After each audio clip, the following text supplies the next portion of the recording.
Each committee does their own way and has to announce to the public how they do it. This hearing, I believe, is being streamed on cable, or not streamed, but it's being broadcast on cable 13. And it, of course, will be available on the council's website, but the committee of the whole uses a YouTube platform. Wow.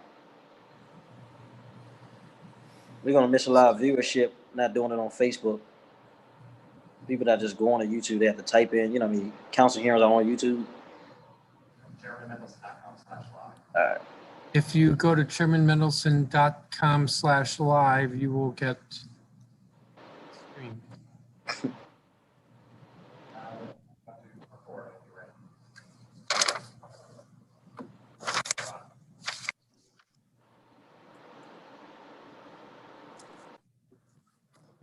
I'm going to order this hearing. This is a hearing of the Committee of the Whole. Today is Wednesday, February 3rd, 2021. The time is 1:47 in the afternoon. This hearing is being conducted virtually via the Zoom video conference broadcast platform, Council Channel 13, the DC Council website, which is www.dccouncil.us, and the chairman's website, which is www.chairmanmendelson.com/live. The subject of this hearing is fiscal year 2020 comprehensive annual financial report. The record in this matter will be open for 2 weeks, as it usually is.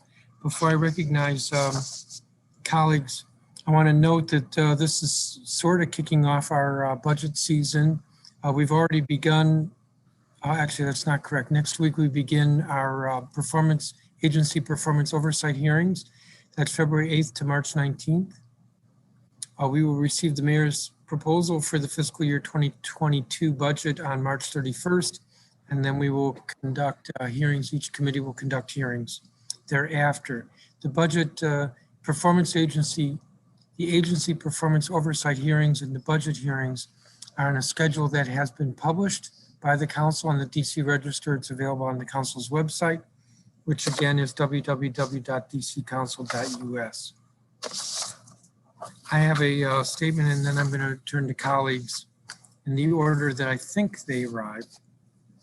Today's hearing is an annual affair whereby the council has officially presented the results of the comprehensive annual financial report for the district government.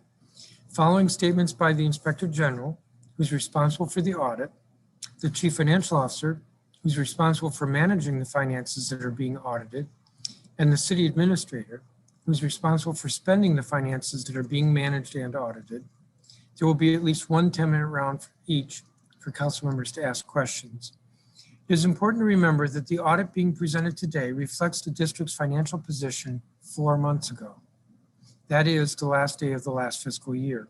So when we discuss the status of our reserve accounts, we're looking at what existed on September 30th, not what's been spent in the first third of the current fiscal year. And when we look at the general fund balance, we see $435 million that was being held to balance the financial plan, mostly for fiscal year 2021. In other words, it was immediately spent, so to speak, the very next day. So this is a picture on the last day of September 4 months ago. The 2020 CAFR shows that we had approximately $9.2 billion of general fund revenues and $9 billion of general fund expenditures. The difference of $210 million was excess that was added to the general fund balance. At the end of the fiscal year, the general fund balance was $3.3 billion. This $3.3 billion fund balance isn't extra money sitting around available for worthy programs. Rather, these funds are either, one, restricted, such as the $427.3 million for bond escrows to support our $13 billion debt. Two, committed, such as the $435 million being reserved for future budgets, the bulk of which is for this year. Or three, assigned for specific uses, such as the special purpose funds at the Department of Energy and Environment for environmental programs, or the money at the Office of Unified Communications to support the E911 call center. Some might say, well, the general fund balance may be spoken for, but within the fund balance are the reserve funds. That's $2.48 billion, 45% of the general fund balance. Surely some of these rainy day funds can be used, because if not now, in this time of hardship, then when? Actually, 3 of the 4 rainy day funds are being used. The $218 million Fiscal Stabilization Reserve is being used to fund programs and services this year. We tapped it to balance the budget. The $795 million cash flow reserve is being used to manage cash flow, to avoid short-term borrowing called tax revenue anticipation notes. The $311 million contingency reserve is being used to meet one-time unexpected expenses, such as those related to the current public health emergency and the numerous First Amendment demonstrations. Last year ended with a surplus because 1.3%, only 1.3% of the budget went unspent, about $113 million, and revenues came in better than expected, despite the recession and the tanking of the entertainment and hospitality industries. The net gain was about $487.5 million. But this money is available for new programs only if we redirect it. By law, surpluses automatically go half and half to the Housing Production Trust Fund and the Capital Fund for infrastructure needs. It is possible that when the mayor proposes her next fiscal year budget at the end of next month, that between us, we may redirect some of the surplus to cover the $143 million shortfall that currently exists in our current budget, or cover the $461.8 million shortfall over the 4-year financial plan. If we don't do that, we will have to do more cutting. I know that may sound confusing, that we have to cut the budget in the midst of a very large surplus.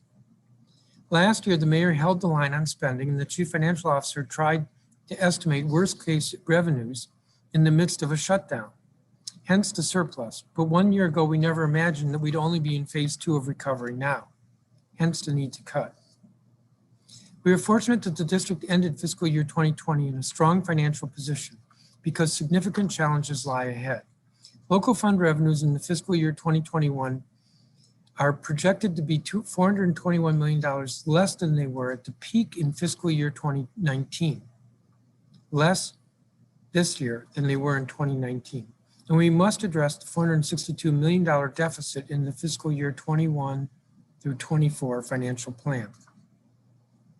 I thank our Chief Financial Officer, Jeff DeWitt, Deputy Chief Financial Officer, Bill Slack, Inspector General Daniel Lucas, all of their staffs, and our new auditors, McConnell and Jones, for their work on the CAFR. This is the first year that McConnell and Jones has audited the district's financial statements, and the first year that anyone has audited anything in a virtual environment. Finally, it is important to note that for the 6th year in a row, no material weaknesses or significant deficiencies were found in the district's internal financial controls. This assures us that the financial statements are reliable. In this regard, I commend Jeff DeWitt, Kevin Donahue, his predecessor, Rashad Young, and their teams for the clean audit, which is a testament to the excellence of their financial stewardship during these challenging times. Thank you. With that, let me turn to colleagues. Kenya McDuffie, do you have an opening statement? I do. Thank you, Mr. Chairman. This is my, I think, my 8th opportunity to review the comprehensive and financial review, the CAFR, as a council member, and it's my 2nd opportunity as chair with oversight of the CFO's office. And so, I want to welcome the CFO, Inspector General Lucas, and City Administrator Donahue to today's hearing and on the district's FY2020 comprehensive annual financial report. I want to recognize that the district has now received its 24th consecutive clean audit and possesses 60 days of operating reserves on hand despite the significant downturn as a result of the pandemic. As I'm sure will be discussed, we retained our AAA bond rating and saw record-breaking growth the first 2 quarters of FY20, which helped us invest I think more than $500 million, as the chairman mentioned, which is scheduled to go to the HBTF and PayGo. And while I'm pleased with the district financial health, we certainly have some ways to go. And despite positives of the CAFR, it also identifies programs that need additional funding, given the unprecedented circumstances the district and the residents have faced as a result of the pandemic, specifically the Unemployment Benefits Fund, which is down to about $10 million after having started off with more than $1 billion. District residents continue to grapple with unemployment and job loss. Consequently, we must continue to fund unemployment insurance and rental assistance programs, for example, to keep residents housed. To that end, top of mind for me is ensuring that the district's financial health translates into demonstrable targeted investments in historically underserved communities and really supporting the residents and small businesses that are there in those communities. In essence, my larger question for today and over the course of our upcoming oversight season, for that matter, is how have the district's efforts, namely through its budget, really worked and helped to advance racial equity? Despite the significant challenges faced as a result of the global pandemic, the district ended FY20 in a strong financial position due to the strong income tax and property tax growth, which offset other revenue losses.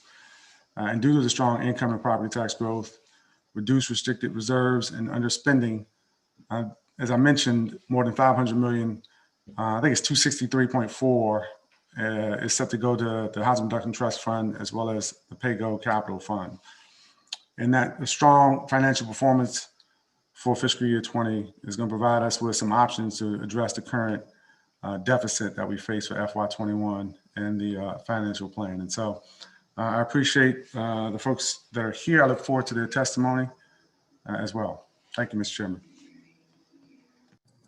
Thank you, Councilor McDuffie. Councilor Nadeau, I believe you were next. Thank you, Chairman.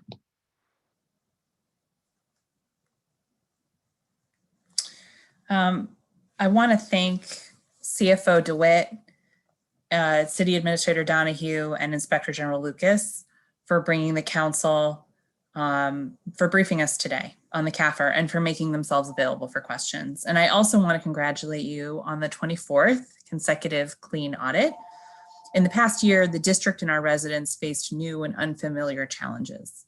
We in government have attempted our best to support our community through these times as we begin to see a glimpse of the light at the end of the tunnel. Integral to this support was and continues to be the work done by your respective teams in ensuring the strong financial health of the district. It's impressive that the district was able to withstand our yearly financial audit with no findings of material weaknesses or significant deficiencies. While the district's financial health appears to be in order, we must not forget that the many who continue to struggle as the daily COVID cases continue to rise and deaths are far too common. The district continues to face high unemployment rates, and the harm felt by the hospitality sector remains widespread. As a government, we will continue to think creatively and lean on your financial expertise as we navigate our way through what I hope is the home stretch of this downturn. Again, congratulations on this CAFR, and I look forward to hearing your testimony. Thank you, Councilmember. Councilmember Che. Thank you, Chairman Mendelson, for calling this hearing. And as always, I want to congratulate the mayor and Mr. DeWitt on his and their clean audit, the district's 24th, as has been noted. I was pleased to review the Comprehensive Annual Financial Report, the CAFR, for 2020, and it confirms something that we had hoped for. That is to say that the district is in a relatively strong position to recover from the effects of the pandemic. And obviously, strong financial planning played a key role, but the report also underscores the important role that the federal financial relief had played in the recovery. I also note that the report confirms, as we had expected, that the effects of the pandemic, the downward effects, are largely focused in our commercial sectors, retail, hospitality. And so we have to think critically about how we're going to tailor our relief efforts to accelerate recovery and to help the workers that these entities employ. The CAFR also bolsters my hope that the recovery in those sectors will be swift once the public health emergency ends and the artificial limitations on business operations are lifted.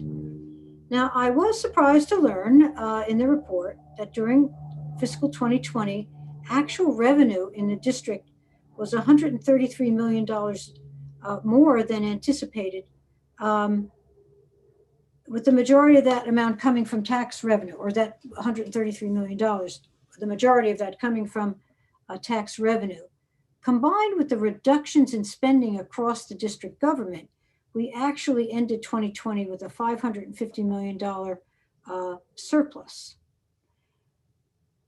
That the district is in such strong financial position is obviously good news, but looking to the future, I think we have to ensure that our projections are not too cautious. We're talking about a shortfall that exists and a deficit that may exist. We need to know if that deficit is real or if it's actually projected in a way that's overly stated. And having such large amounts of money, or apparently having such large amounts of money, sitting effectively unused when it could support residents and businesses in need seems unacceptable. The CAFR shows the district spending $45 million less on human services during fiscal 2020 than even our revised spending estimates. And it's concerning to see reductions in funding like that when we have a surplus of more than 10 times that amount. So with so many residents in need, our approach to budgeting needs to be nimble. And we can't purely in the name of caution, and over caution perhaps, reap these enormous surpluses that could have gone to essential services or to support struggling businesses and residents. So I will have some questions, for this OCFO and the city administrator, how they see the information in the CAFR informing our recovery overall, and what they see the trends to be, and to get some clarity on the data that inform our government as to their projections and financial planning. So thank you all for coming, and I look forward to the opportunity to ask questions. Thank you, Mr. Chair. Thank you, Councilmember Che. Councilmember Robert White. Thank you, Mr. Chairman, and I want to thank Chief Financial Officer Jeffrey DeWitt and his team for their detailed work analyzing and reporting the status of our economy. Our financial report, while positive from one perspective, reflects a moral failure from another perspective. Simply put, it depends on whether you're at the top looking down or the bottom looking up. We cannot call this financial report of our economy good news unless we're content with the massive number of residents we're leaving behind, most of them people of color. We have to pay attention here to the continuing trend of high poverty and unemployment for those who have the least. Analyzing this financial report from the top line numbers, instead of analyzing it from the rising poverty and unemployment, is a moral failure, but it is also imprudent. The flaw of this analysis is that the financial gains of a small number of people can eclipse the financial loss of a growing mass of people, creating a death spiral for our economic stability by hollowing out the middle class and pushing out the lower income. If we miss this point, we will continue to fail to diagnose and solve the structural problems that have existed for as long as I've been on the council. And that's exactly where we find ourselves. The poor are getting poorer, housing costs continue to skyrocket, and savings are getting slimmer. There's an economic theory that if the people who have a lot do better, it will raise the boats of all those who are struggling. But we're seeing a whole lot of boats sinking in real time. We're not only responsible for making sure our revenues are strong, we are also responsible for the people calling our offices in tears, desperate to find a way to feed their families, and living in fear of the day that the eviction moratorium is lifted. We have a $526 million budget surplus, our largest ever. And the CAFR reflects individual income taxes up 3.4%, corporate franchise taxes up 13.3%, real property taxes up 5.1%. And in Q4, the last fiscal year, at the height of the pandemic and in a recession, wages overall increased by nearly 2%.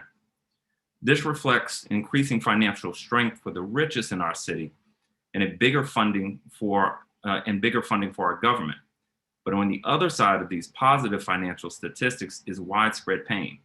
Unemployment up from 5.3% the previous year to 8.7% at the end of last fiscal year. Wage and salary jobs fell by 6.7%, and hospitality jobs fell by 43.4%. It's difficult to wrap my head around how there could be even basic equity when unemployment rises 3.5% and we lose over 43% of hospitality jobs, but overall wages increase by nearly 2%. This means that people doing well are doing very well, and the people doing badly are getting pummeled. This financial report reflects what we've seen long before the pandemic, a tale of two cities, a city of people doing well and a city of people struggling, including the 13.5% of residents who live below the poverty line. Our revenues are down, but our economy is strong. This is our challenge as we move into the budget process. The gains in our economy must mean something for those of our residents and businesses that have had nothing but bad news this past year. We should also be more aware of how our population growth has slowed to 1%. I could not find more detailed information in the CAFR about whether this modest population growth was a result of more people moving here than leaving. But in recent history, we have lost more residents who have moved out of the district than those who have moved in. And our population growth, modest population growth, has only been due to people who live here and are having babies. So there are some very troubling trends in our economy and in our population growth that we have to make sure we are not overlooking. We have to make sure that we're not missing the real stories of the massive number of people who are struggling in this economy, despite our top line numbers being very strong. I have a number of questions for the CFO. Again, want to thank him and his team for the work that they've done. And thank you for holding this hearing, Mr. Chairman. Thank you, Councilmember White. Councilmember Trayon White. Thank you, Chairman. I want to thank you. I want to also thank the Chief Financial Officer, the Mayor's Office, and her City Administrator and their teams for the work that's gone into this, and for the district weathering this storm that has a tremendous financial impact in the depressed economy. And it's and it's said to be in a better state than we anticipated. The CAFR report income has grown in the district during the pandemic in FY20 because of the federal relief efforts through the CARES Act. Even though we didn't get all the money, not being a state and treated like a territory. The district bonds rating remains unchanged despite the pandemic. AAA bond rating, which is impressive. The total revenues for FY20 was 13.7 billion, while the total expenses were 13.3 billion. I think that, as I heard my colleague Robert White say, we have been since I've been in Washington, D.C. for 36 years, the tale of two cities. Last Friday, I had a press conference and called on the mayor to address the state of emergency as relates to crime, not just in Ward 8, but across the district. Yesterday, several of my colleagues wanted to ensure that at least one teacher who had a tragedy received a legislative solution during the legislative meeting. So once again, I'm here at the beginning of a budget process with the council hearing the CAFR. We had a retreat around equity in the budget. We had conversations around equity and legislation, legislation that speaks to equity in businesses, but the gap is widening between the have and the have-nots here in Washington, D.C. And what we are doing is simply not enough. My goal in the next couple of months is to ring the alarm loud about the 920 residents of the District of Columbia who have been victims of gun violence that we don't speak of, that we push past. It was 920 last year, about 600 a year before that, 500 a year before that. So you fast forward 10 years from now, and the whole population is not talking about gentrification anymore. We're talking about genocide. And so this is an opportunity for us to get it right. We have a new council here with new members, new ideas, new philosophies, and a new budget. I've seen the surpluses every single year since I've been on this council, yet I've seen the poor get poorer. I've seen over 9 recreation centers closing in Ward 8. We get the calls in my office about residents struggling, not knowing where the next meal is going to come from or what we can do to increase city services. And not just talking about housing crisis, but a homeless crisis, and more importantly, a hopeless crisis. And so it's our opportunity to chime in and get it right. People elected us to do a job. And so we're here to not talk about equality, but equity in this budget. And I look forward to hearing from the government witnesses. I have a lot of questions today as well. And I look forward to an oversight of this hearing. Thank you, Councilmember White. Councilmember Christina Henderson. Mr. Chairman, I look forward to the discussion today on the FY2020 Consolidated Annual Financial Report. While this is the 24th consecutive clean audit, and I certainly want to applaud that, I think this CAFR further highlights the uneven impact of the COVID-19 pandemic and the ensuing economic fallout. The CAFR illustrates that if you're fortunate enough to be in the stock market, you're doing okay. If you can afford to buy or sell a home, you're doing okay. If you're still employed, you may have even realized a slight increase in your wages. But if you're a low wage or hourly worker, especially in the hospitality industry, you're lucky enough to have a job at all. Unemployment benefits increased by over 1,200% in FY20 in comparison to FY19. And with that came an increased need for SNAP and TANF. We were also forced to pivot in terms of how we think about teaching and learning. And then also remembering to stay, the district stayed committed to delivering healthy meals to students and residents throughout this entire crisis. With all the challenges before us, though, we were still able to end fiscal year 2020 with more than $526 million in a surplus. And I think a lot of residents are going to have some questions, as I do, about how we missed the mark so much in terms of our projections. So while I think we have much to be proud of when it comes to fiscal management of the district's funds, I think we still have so many unmet needs that require our attention in this upcoming budget process, and that I look forward to discussing with the government witnesses and my colleagues. I look forward to hearing from the witnesses today about the lessons learned during FY2020 and how that will inform the financial decisions which the council will begin deliberations on at the end of March. So thank you, Mr. Chairman. I yield the rest of my time back. Thank you, Councilmember Henderson. Councilmember Silverman. Yes, thank you, Mr. Chairman. I'll just put it in plain terms. So let's get this straight. We're in the middle of one of the worst recessions in the district's history. At least 80,000 DC residents are out of work. And I've heard my colleagues now say we have dozens of residents in our emails every day telling us they're down to their last 20 bucks.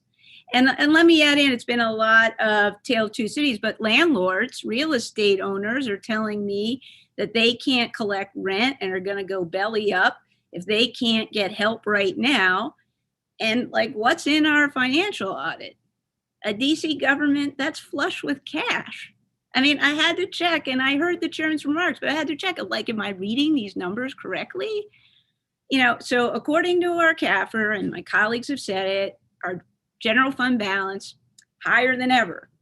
Surplus, largest I've seen in my 7 years on the council. And we have 60 days of operating reserves. I understand that this is a moment in time, and apparently some of those have been spent. But, I just want to be clear, maybe to balance out the rosiness of this financial picture. I'm not against fiscal prudence.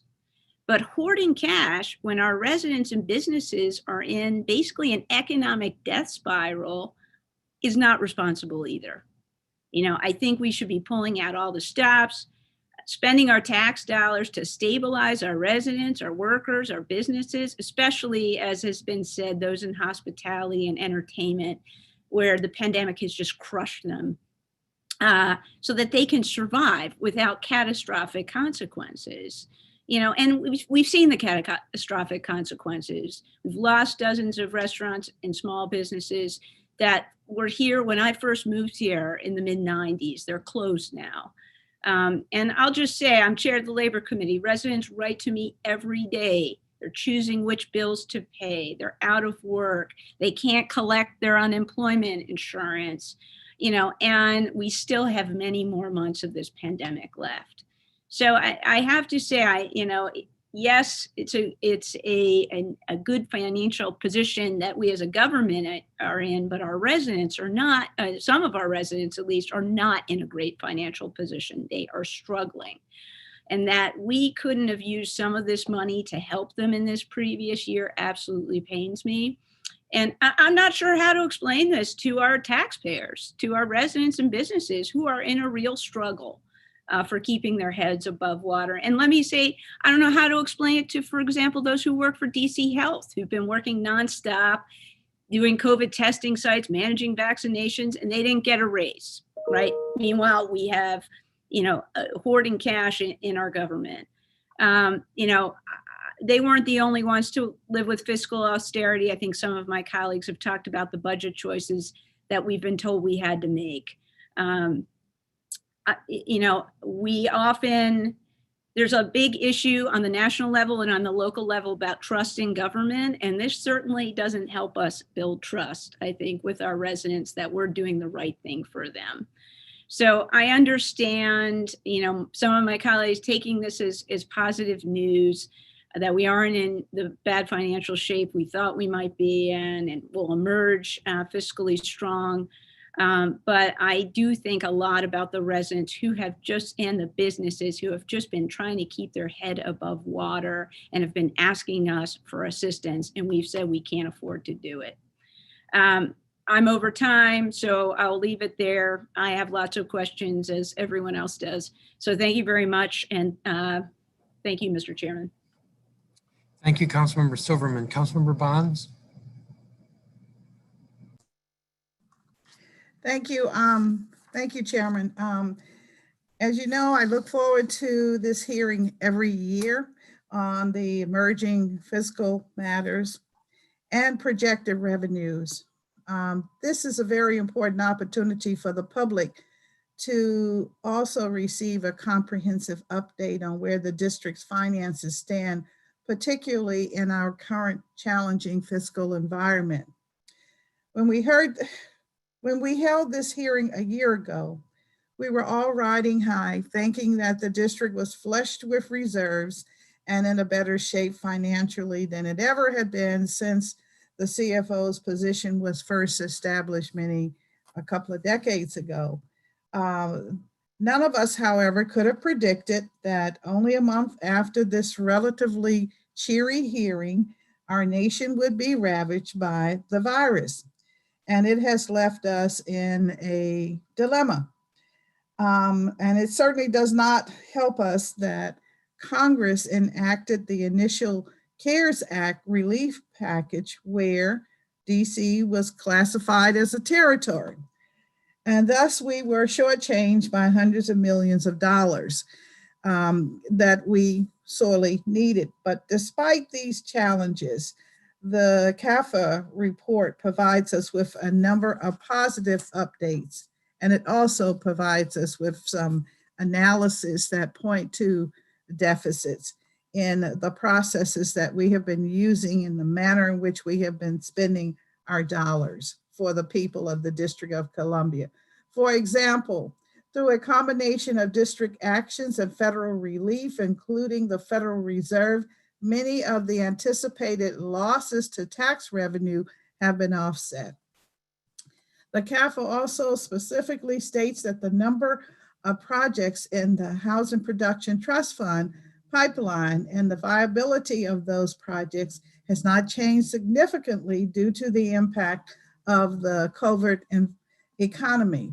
But as I've noted in years past, despite the positives, the report also outlines a number of areas of great concern, particularly with regards to economic disparity in our city, as my colleagues have spoken very succinctly to. As of September, unemployment has shot up by 3.4% as an example, and this is citywide. So I dare to question what it must be in neighborhoods that were already suffering from high unemployment. And what must these numbers look like today for those neighborhoods? And so I'm concerned that the CAFR highlights the 2020 and saw that 21.62% decrease in the issuance of housing unit building permits.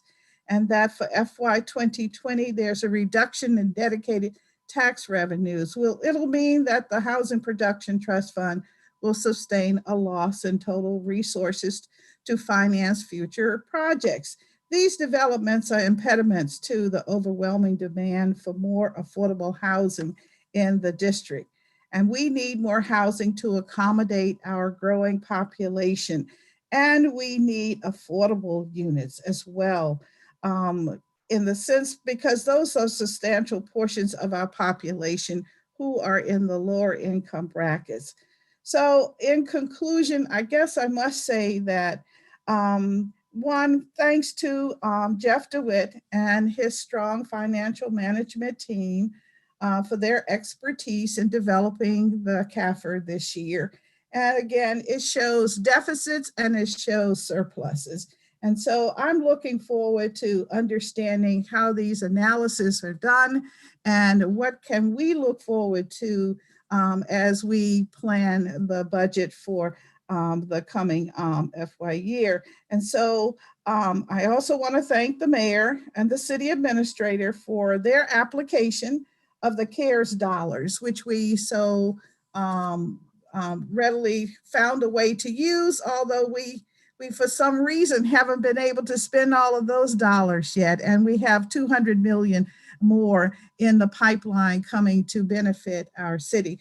All of these financial issues, I kind of like to pull together in the CAFR and the analysis as to where we're going as a community as we move forward to develop the new budget. And so, Mr. Chairman, I know that we have a busy and challenging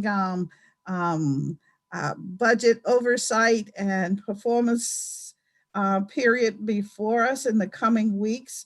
And all I can close in saying is that I really look forward to today's conversation and look forward to some answers and understanding as to how did we end up with an analysis that says that we projected a shortfall, ended up with a uptick, and here we are today trying to plan how we put together a budget for the coming new year.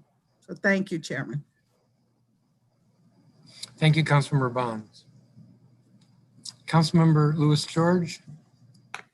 Thank you, Chairman, and thank you to our panel of witnesses for taking the time to be here today. And I appreciate the opportunity to learn more from your testimonies and your answers today. I think we all, my colleagues have spoken a lot about where we are and what this means for us. And I think it's important that, we recognize that these are not just financial issues, but they are moral ones. And where we have significant resources alongside profound and urgent needs, we have to use them. And I think we must prioritize an equitable approach to recovery and use the rainy day funds that we've saved, because far too many of our residents, it's pouring right now. This CAFR should give us great confidence that we can actually meet the current crisis head on, and that we cannot cut vital programs and we must grow them. We cannot keep delaying the eviction crisis without a solution. We have to address it urgently. We cannot accept the limitations on using reserve funds that we on the council control. And we must question them and ensure we are prioritizing the profound impact that our investments will have in meeting current needs and building back with more strength and quality. What I'm looking forward to today, I'm hoping that we better understand what the executive and the CFO are planning to do to address the eviction crisis. How are we planning to, what do we expect the impact to be on our city's revenues and our economic stability? I want to learn more about our assumptions and our projections. Are we expecting another federal stimulus package to come through in FY21? Are we expecting a FEMA reimbursement for a pandemic emergency program? And as isolation sites, what are some of our projections based on? We know that investing in housing, workforce development, childcare, and direct cash benefits directly support tax revenue and help grow the economy. If anything, our CAFR shows that. So I think we and the public would be served by hearing more about how your office considers the cost benefit analysis of growing our investments in critical programs when it requires use of reserve funds or additional borrowing. We know that there are important benefits to lowering borrowing and maintaining strong reserves, but that can't end the conversation. And we need to know the counterfactual, what the benefit would be of increased spending, both for our residents' immediate needs and for the strength of our economic recovery and future revenue. And so I really like to hear more about the use of our cash reserves and how we might make changes in the future to reduce restrictions on accessing these funds, especially in times of crisis. And so I think we have an opportunity here, as Councilmember White has, Councilman Trayon White has said, to really have a focus and understanding not only the economic impact, but the human impact of our decisions. And so I look forward to learning about how the executive plans to use our $526 million surplus to help balance the current 4-year fiscal plan. And if so, how much of the surplus is planned to be used. And I hope we will learn more of that. And I know the community would benefit from hearing about that. There are real crises that we have to address, starting with the eviction crisis. And I hope we can hear about how we're going to do that today. Thank you so much. Thank you, Councilmember. Councilmember Allen. Thank you, Mr. Chair. I certainly extend my gratitude to CFO DeWitt and to CFO's team and to everyone putting the information together. But I gotta say, I think that the dissonance that residents are gonna feel and hear in the rhetoric and in the numbers compared to their bank accounts and their kitchen tables just can't be overstated. I think it's gonna be striking. To be sure, there is good news within this CAFR, right? Like, our pension funds are fully funded and are in great shape. That's important for our workers. Our bond ratings are in great shape, and that's important for the health of the overall district. But I am concerned, as I think many of my colleagues are, about the uneven impact that this recession and pandemic has had on our city. And I think that this data helps bear that out, but I definitely have questions that I want to dig deeper to understand where we are seeing the greatest pain, and then where we need to make the tough decisions to be able to invest where we need to. When I see numbers that the revenue from individual income tax growth increased 3.4%, real property tax growth at 5.1%, it tells us some people are doing fine. Some people are doing fine in this recession. Some people are actually doing better than they were before the recession. But we know with tens of thousands of people that have lost their jobs, with people that are only holding on to their place because of an evictions moratorium, we know that there are people who are hurting. They're at rock bottom. They're out of a job, they're out of opportunities, and in some cases, they're out of hope. And so I think that these are really important challenges that we have got to grapple with and dig deeper in the numbers. One of the slides that jumps out to me is, Mr. DeWitt, in your presentation coming up, is on page 19. When we look at that withholding for our individual income tax.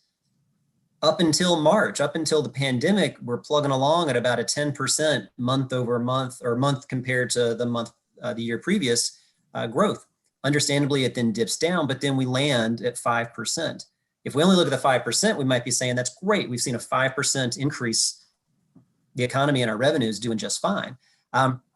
It's the other 5% though. If we were averaging about 10% growth per month, and then there's a pandemic and now we're at 5%, we can't look at that 5 and just think that that's great. It means that there's a lot of people who got left behind. And so some people, their income has gone up and has been very stable and they're in great shape. Others haven't. Not that many months ago, this council was asked to consider a incredibly modest increase on the folks that are doing just fine to help out those that are not. And we couldn't get that done. This council is going to have to be able to reckon with these numbers and with the reality that's being faced in households across the district to really think through what is the right and just and equitable step that we've got to take. And look forward to the rest of the hearing, Mr. Chair. Thank you. Thank you, Councilmember Allen. Councilmember Pinto. Thank you, Mr. Chairman. And thank you so much, CFO DeWitt, for putting this all together and for the big effort of your whole team every year, but especially this year. And it's really important that today and moving forward, we clarify to our colleagues, but also to the public of what each of these numbers mean, both for the financial outlook and for our budgetary planning purposes going forward. And so I'm looking forward to today's hearing and determining with my colleagues how we can focus our money more concretely on those residents who need assistance the most right now, as well as on those efforts with the greatest multiplier effect on the economy, particularly for our small businesses, and what assumptions go into that analysis and where we got it wrong in previous years and what assumptions went into that analysis and how we can further streamline and make more accurate our approach.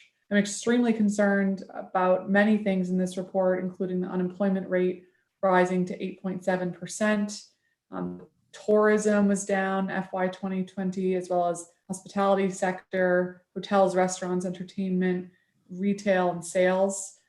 We have a lot of recovery to do in those segments, not only for those businesses and industries, but for all of the residents and workers who those industries affect. So thank you again, and looking forward to learning more today. Thank you, Chairman. Thank you, Councilmember Pinto. With that, let's turn to the witnesses. I will ask all four to testify and then open it up to questions from members.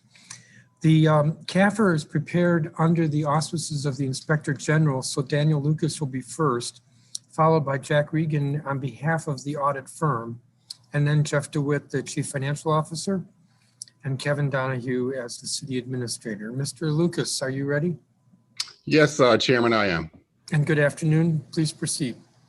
Good afternoon, Chairman Mendelson and members of the Committee of the Whole. I'm Daniel W. Lucas, Inspector General for the District of Columbia. I am pleased to appear virtually before the committee to discuss the district's fiscal year 2020 Comprehensive Annual Financial Report, or CAFR. Accompanying me are staff from the Office of the Inspector General and Mr. Jack Regan, engagement partner and member of the McConnell and Jones Integrated Audit Team contracted by the OIG to audit the district's financial statements. The OIG is statutorily responsible for contracting with an independent auditor who is not an officer or employee of the OIG to audit the complete financial statement and report on the activities of the district government for each fiscal year. In awarding this contract, the OIG must ensure that the same independent auditor is not used for more than 5 consecutive fiscal years. On March 17, 2020, the OIG awarded McConnell Jones the CAFR contract, effective April 1, 2020, under which McConnell Jones is to audit the district's financial statements and produce a comprehensive report. The term of the contract is 1 year with 4 one-year option periods. In addition to the award, the OIG is responsible for the day-to-day CAFR audit contract administration and oversight. The CAFR Audit Oversight Committee is one of the tools the OIG uses to ensure the CAFR contract is within scope, schedule, and budget. The OIG convenes the CAFR committee regularly to discuss CAFR audit progress among the independent auditors, the Executive Office of the Mayor, the DC Council, the Office of the Chief Financial Officer, and other district management officials. Matters that may impact the CAFR audit are brought to the committee, which in turn works to remediate any impediments. Fiscal year 20 was the first year for McConnell Jones in conducting the CAFR audit, where the CAFR committee's guidance was paramount, as onboarding a new independent auditor is no easy task under normal circumstances, let alone during a global pandemic.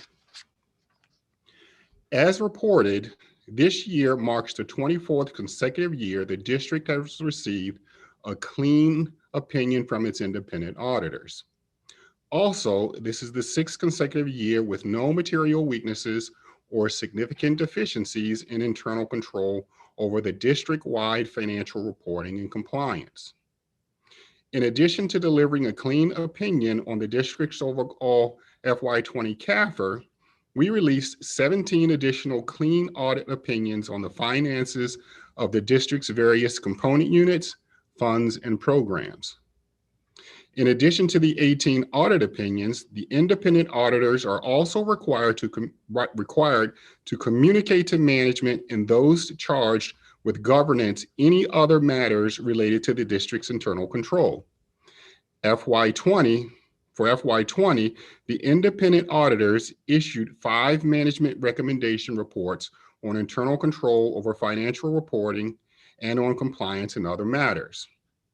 The OIG transmitted these management recommendation reports on February 1st. In the past, these reports were issued after the CAFR hearing, which limited the utility of these reports. The management recommendation reports includes findings and recommendations designed to improve internal control, operation, and compliance within the overall district and its component units. Management's attention to these findings is imperative to ensure they do not become larger problems and affect the district's financial reporting. I want to note that although not material or significant to the district's overall CAFR opinion, the independent auditors identified certain deficiencies in internal control over the District of Columbia Teachers Retirement Fund and District of Columbia Police Officers and Firefighters Retirement Fund financial reporting. Specifically, the independent auditors considered these findings to be a significant deficiency. My office, along with the Office of the City Administrator and the Office of the Chief Financial Officer, are focused on conducting additional oversight activities to ensure the successful remediation of these findings. Before I ask Mr. Reagan to provide an overview of the FY20 CAFR audit results, I would like to take this opportunity to thank the CAFR committee members for their dedication in monitoring the CAFR audit over the last several months, keeping management and others abreast of the status of ongoing work, and assisting the independent auditors in completing the audit within scope, schedule, and budget.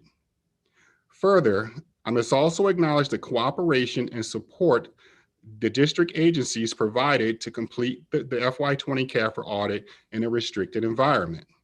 Finally, I would specifically like to recognize the leadership of Faketi Jindaba, the OIG CAFR Committee Chair, representatives from the Office of the Chief Financial Officer, and representatives of the Office of the City Administrator for their leadership during the FY20 CAFR audit. With that, I'll turn it over to Mr. Reagan to provide an overview of the FY20 CAFR audit results. Thank you very much, Mr. Inspector General. Again, my name is Jack Reagan, and I'm a partner and a member of the McConnell and Jones LLP, a fully integrated audit team that conducted the independent audit of the district. I'm going to pull up, let's see if I can share my slides here. Hopefully you guys can see that. We conducted the fully integrated independent audit of the District of Columbia Comprehensive Annual Financial Report for the year ended September 30th, 2020.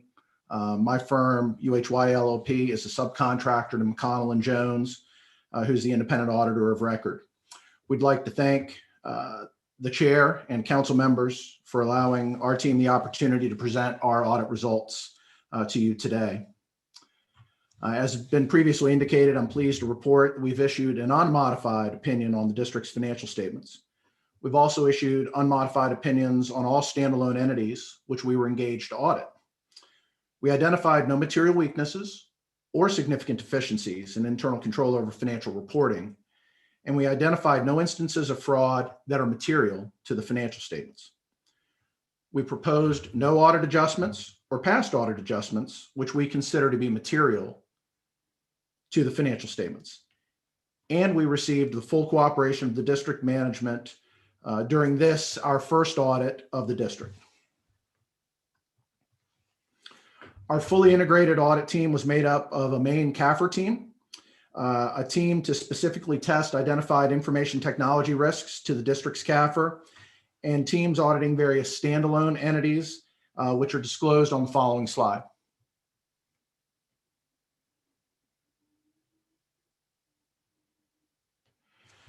There are also certain other entities which are included in the district's CAFR, which separately engaged other auditors to conduct their audits. They are presented on this slide. We conducted certain procedures on their work so that we could rely upon their work and not refer to them in our audit opinion. We conducted our work using a risk-based approach in 4 phases: planning, preliminary, final, and reporting. And we conducted IT work throughout the audit.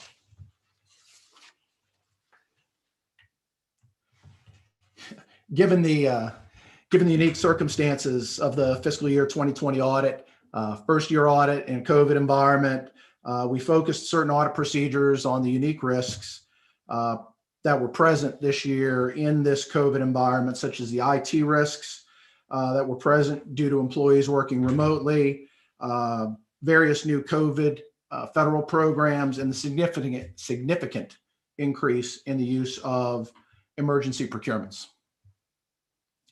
I wanted to take this opportunity to make you aware of certain new and proposed accounting standards that be applicable to the district in future years. Statement 87 is going to be applicable actually in fiscal 22, not fiscal 21. Also wanted to make you aware that the bullet here labeled financial reporting model project will likely affect the presentation of the district's budgetary comparison statements and schedules, which are of particular interest to those on Capitol Hill. Over the next several slides, we've identified internal control deficiencies which were reported in the prior year, their status in the current year, which we followed up on, and then internal control deficiencies which we identified during the conduct of our audit. None of these internal control deficiencies rise to the level of a significant deficiency at the district-wide level. They've been included in either the district's management letter or in our recommended best practices letter.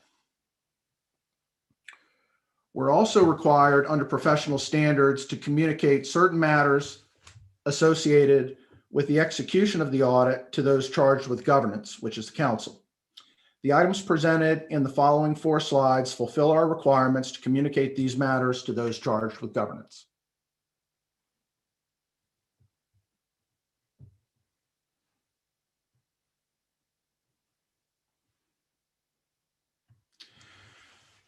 We appreciate the guidance and the support that were provided to the McConnell and Jones audit team by the Office of the Inspector General, the Office of the Chief Financial Officer, and all district personnel involved in the fiscal year 2020 audit.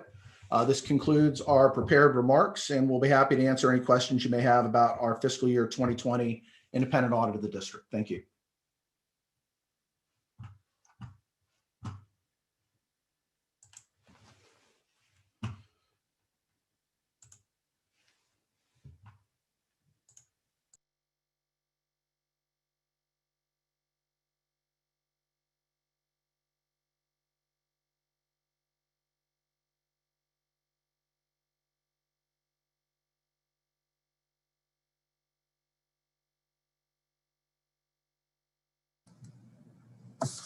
Mr. DeWitt, you're next.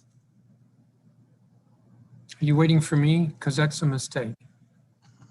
No, Mr. Chairman, thank you. Mr. Chairman, members of the council, thank you for having me here today. What I'm going to be doing with you is I'm going to share the presentation that you all have been provided. So I'll bring that up first. and then I will proceed with my testimony. I want to thank you all today for being here for our comprehensive annual financial report review. With me today, also here present is Bill Slack, our controller. I want to thank Dan Lucas and the Inspector General. I want to thank the City Administrator's Office. I also want to thank my team from the Controller's Office and all the associates that did all the things that were described just a minute ago to have a CAFR that is clean with no material weaknesses or significant deficiencies, which is the 6th year in a row that we've had that.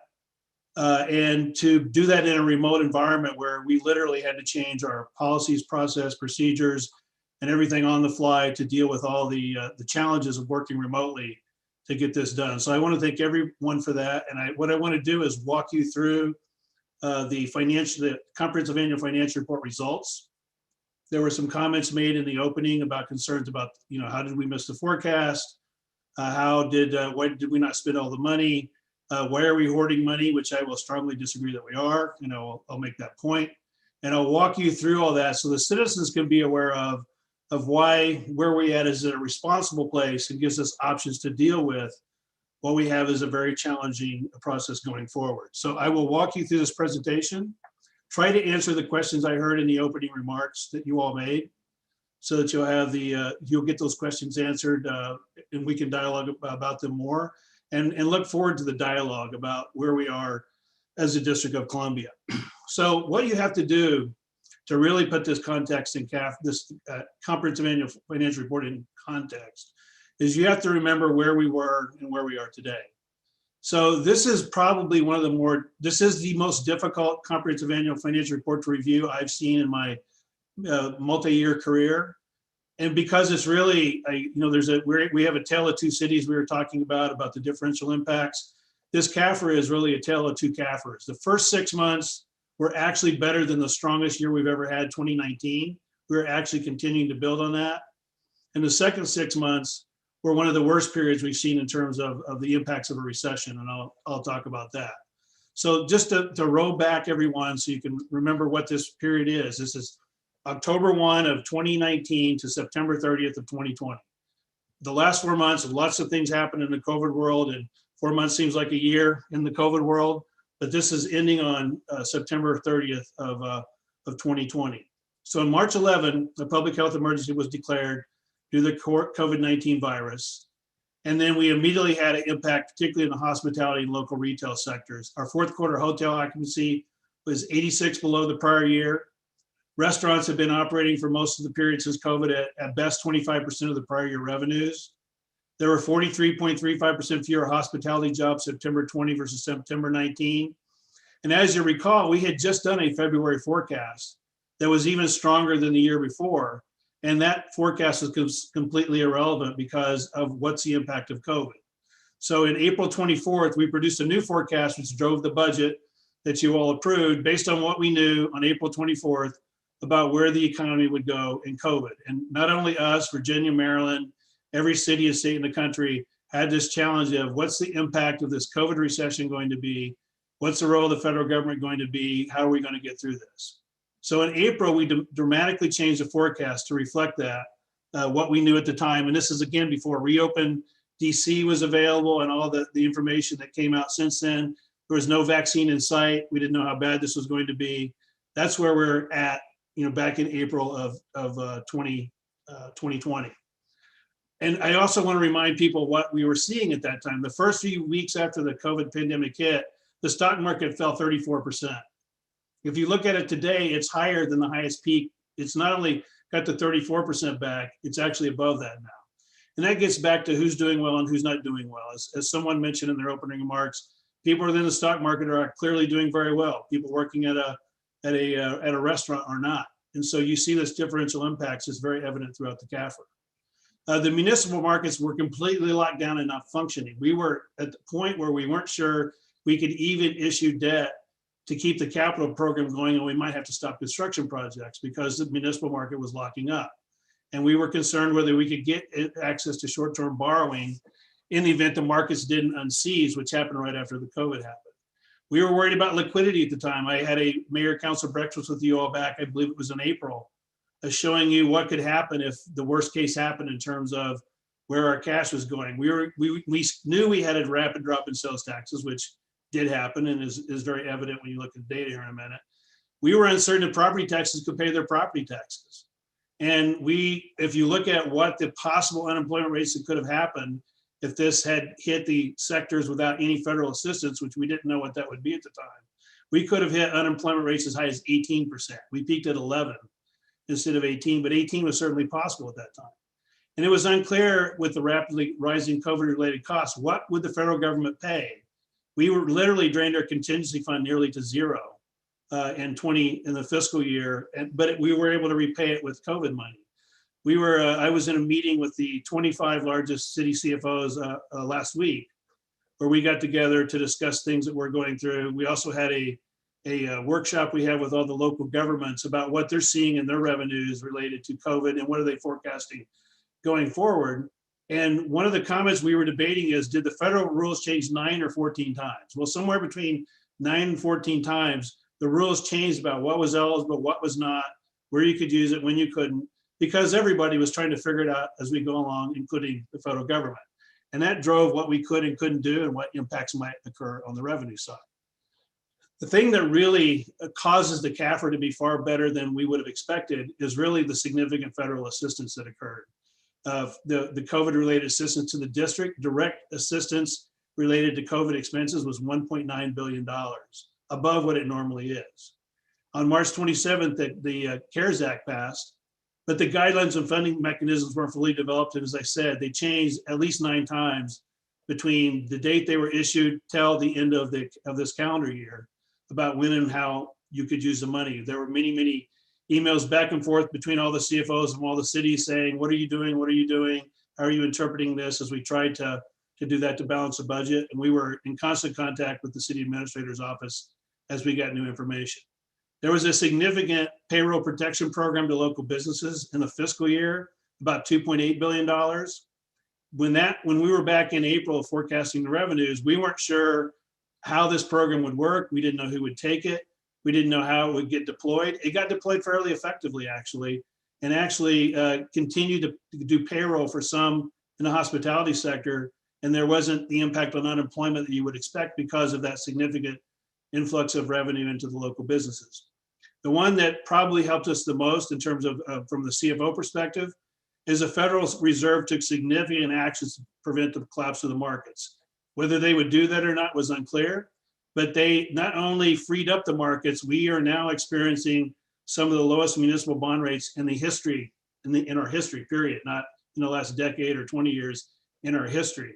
And that allowed us, we issued about $3 billion in debt, about $1.7 billion in new money for capital projects, about $1.3 billion of refinancing, and we got record low interest rates on those because of the actions that were taken that unseized the market.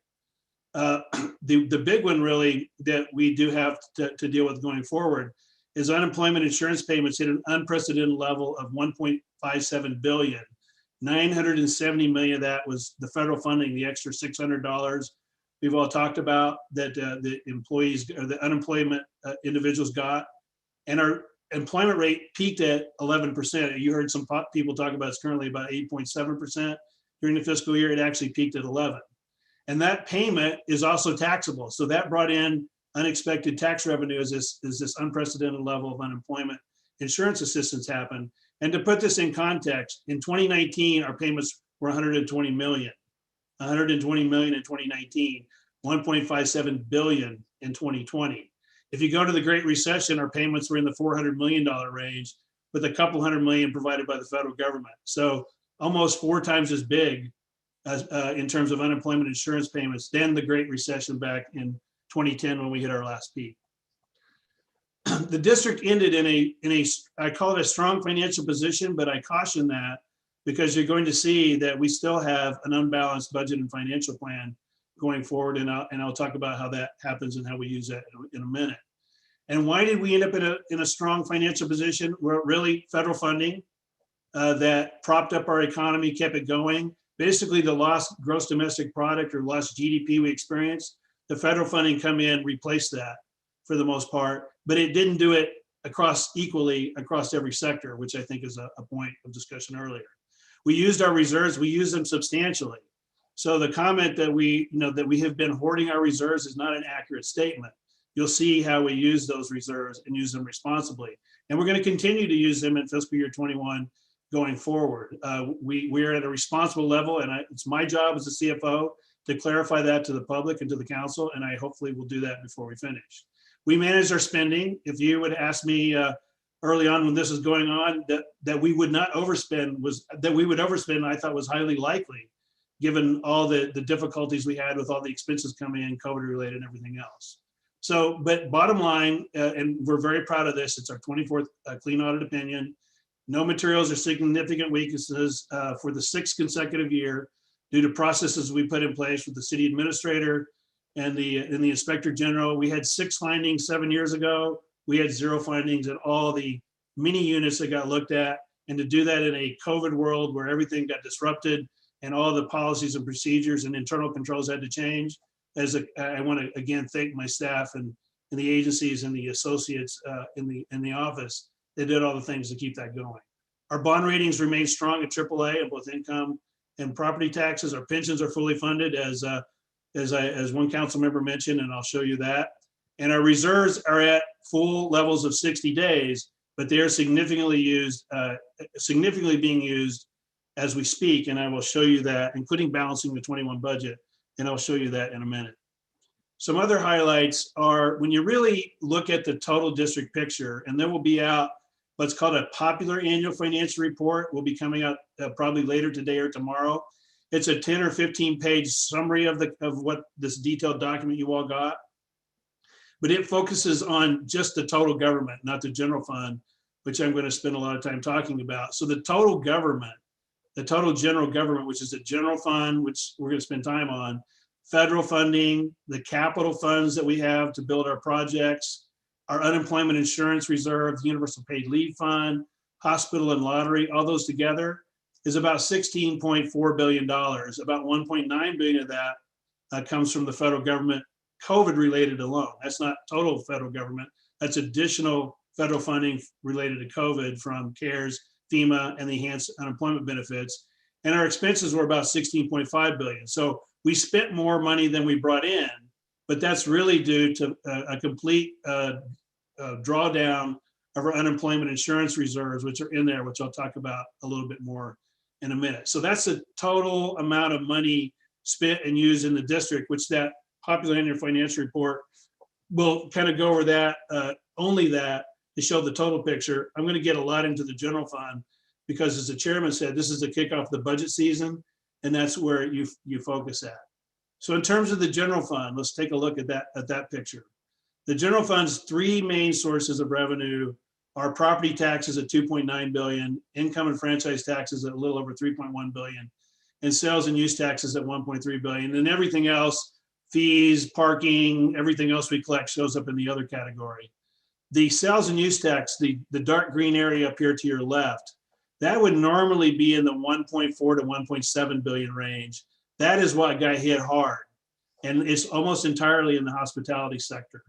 The hospitality sector, some private university impacts, support services for real estate, such as cleaning buildings and landscaping and things like that are also hit in that category. But what you see is property taxes, keep in mind, were billed before the pandemic hit. And so those, we knew what those were going to be, but our huge concern was whether there was going to be a significant default on payments of property taxes. And we did not see that. People paid at roughly the same rate they have historically, but we were concerned that given all the impacts that were going on, that people would not be able to pay their property taxes. On average, they paid just like they have historically. And income and franchise taxes, there clearly was a significant hit in the hospitality side, but unexpectedly, and it's not just here, it's in every state that we talked to, every city we talked to, all the federal money that came in helped keep that from falling the way everyone expected it to. The unemployment insurance benefits, which were significant, they pay wage and withholding taxes on those. The PPP money that went to businesses were often used for wages. They paid on those. So those are really better than expected, particularly on income and franchise, due to the federal money put into our economy, and the stock market, which had fell 34%, completely recovering, also drove that up. So this is a picture of general fund. This is what you focus on in the budget, 9.9 billion. And then on the expense side, you can see where the money went to last year. You can see human support service was about 23%, public education 26%, public safety 11%. You have to be careful when you're doing oversight and looking at public safety, because some of this money became CARES funding eligible, and it shows up under federal, not under the general fund. So this is the amount that general fund funded, but there's also amount that were funded by the federal government. You'll see the same thing on the human support services side. So you can't just look at the general fund. You have to look at the federal funding that supported some of these programs more than it normally does. And you see expenditures at 9.3 billion, which goes to the surplus that was talked about in terms of revenues versus expenses, which I'll explain in just a second. So let's talk about underspending real quickly first. And so when you look at local funds, so local funds are the ones that are not O-type or special purpose revenues. They're mainly the sales, income, property taxes, things like that, and some of our dedicated taxes, fines and fees, and things like that. You can see that in 2019, our actual revenues were 8.9, expenditures are 8.4. We had a surplus of 428, which resulted in money I'll show you a little bit later that went into the Housing Production Trust Fund and the PAYGO Fund. This year, it was about $60 million higher. Again, you saw growth in revenues and a little bit of underspending of 2.7% when you look at it in total. And I'll drill down on that in just a minute, which is in your handout. So when you look at local funds, and I'm going to look at the categories, and I know we'll get into some discussion with this with the city administrator and others, but you can see by category where the underspending happened. And in some cases, like finance and other, we had done an appropriation authority for about half of it, about 14 million, to use FEMA grants that we did not need to use. We ended up CARES Act funding eligible. So some of that's not really underspending, it's just that the appropriation was there and it wasn't used. But each of these, you'd have to drill down into to see exactly what they are, and we can get into that in the question and answer period a little bit later, and I'm sure the CA can address some of this as well. But we'll go into that in detail. Economic development regulation is housing authority money is in there. So some of that is their difficulty in deploying that since they got the money later in the year. But we will talk about this again a little bit later. On the revenue side, which I know several people talked about. So real property taxes grew at 5.1%. We had them growing at about a little less than 2% in the forecast, because we were expecting there to be a significant drop in delinquencies of people paying their property taxes. Because as we look back in April, there was all the impacts on the economy, and there was all the discussions about whether people could afford to pay the property tax bills they had just received. We did not see a drop in payments. Payments continued, banks made payments, individuals made payments, people found a way. The PPP program that came in, some of that was used to make the payments. And so that did not drop as we expected that there would be delinquencies. Property taxes held their own. Again, we're going to see an impact in 22 because the economy today is going to be the property taxes in 2022. This was billed before the pandemic, and there was not a drop there was not an increase in delinquencies. Individual income taxes, this is the one that I think is a surprise. Every city and state in the country, everybody's seeing the same kind of picture, where the parts of the economy that are not impacted by COVID have figured out how to work remotely. They figured out how to continue their economy going. The Amazon related businesses of the world are doing really, really well. The hospitality parts of the economy are doing horrible. But on average, the ones that are doing better are offsetting the ones that are doing not so good when you look at total taxes. And why is that up unexpectedly? The federal wage assistance program was at an unprecedented level. Unemployment assistance was at an unprecedented level. The stimulus checks that came in helped people keep spending and going. And there is really little impact outside of the hospitality, retail, and business services sectors and education sectors.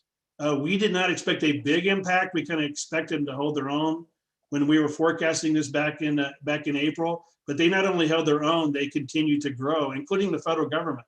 the federal government grew in terms of employment, and it grew in terms of the wages that are going there, as did many sectors such as lobbying, legal services, and obviously online businesses that do a lot of online activity. The one that really is the most shocking of all of them, and again, Maryland and Virginia are seeing the same types of things, is franchise taxes for businesses grew 13.3%.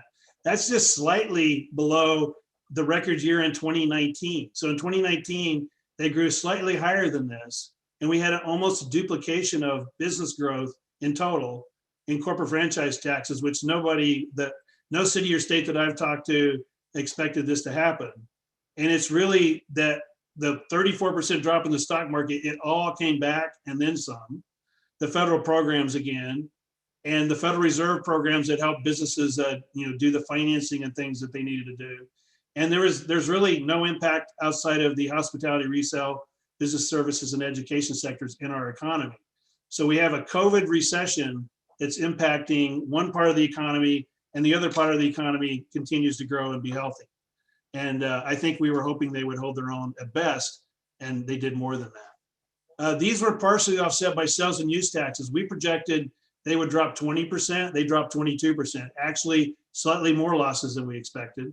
Again, we were guessing in April what phase we would be in. We thought we'd be in phase 3 by now. We're barely in phase 2. And we'll talk about the forecast in a minute and what that means. D taxes were down 19.9% due to reduced sales of office buildings, slightly less than we expected. It's a little bit worse than we expected. And then non-tax revenues continued to decline due to lower demand of private vehicles, reduced traffic fines. And then, we got record low interest rates on our debt, but we also got almost no interest earnings on our reserves because rates are very low. So our interest rate revenue is down significantly because of the significant drop that happened in the interest rate market as well. Just to make a point here of what you're seeing across the country on the sales and use tax, and I'll use Virginia as an example, who we met with last week as we were seeing what lessons they learned about what they're seeing and what revenue actually came in. We talked to Maryland, all the surrounding counties and cities, and what they saw, I think this is the most dramatic impact of this, is they saw their taxes now, sales taxes, almost at pre-COVID levels. Because rather than 350,000 people commuting to the district every day, they're staying home and they're buying stuff in the district. They're seeing things that they used to that they don't tax, like services, are being converted into things like home improvements as people are stuck at home. So they're actually seeing an increase in their sales taxes. We are not seeing that because we've lost commuters, we've lost our hospitality industry, which is a significant area, and we're seeing a significant increase in online sales tax sales, but it's not offsetting the losses that are occurring in our hospitality and restaurant area. And probably the most dramatic evidence of this is if you look at 2019 for the convention center, which is supported by hotel and restaurant taxes, they were at 149 million in 2019. They were about 74 million in 2020 actuals. So it went in half. And we're projecting them to go down to about 55 million in 2021 as we have a full year of COVID hitting the hospitality industry, as opposed to half a year good and half a year bad. Here's another way to look at what happened in the hospitality sector. If you look at the chart, the dark blue line is what happened in terms of the dollars we collected. And if you look on the left-hand side, you'll see hotels, sales tax collection. In March, we just dropped off a cliff.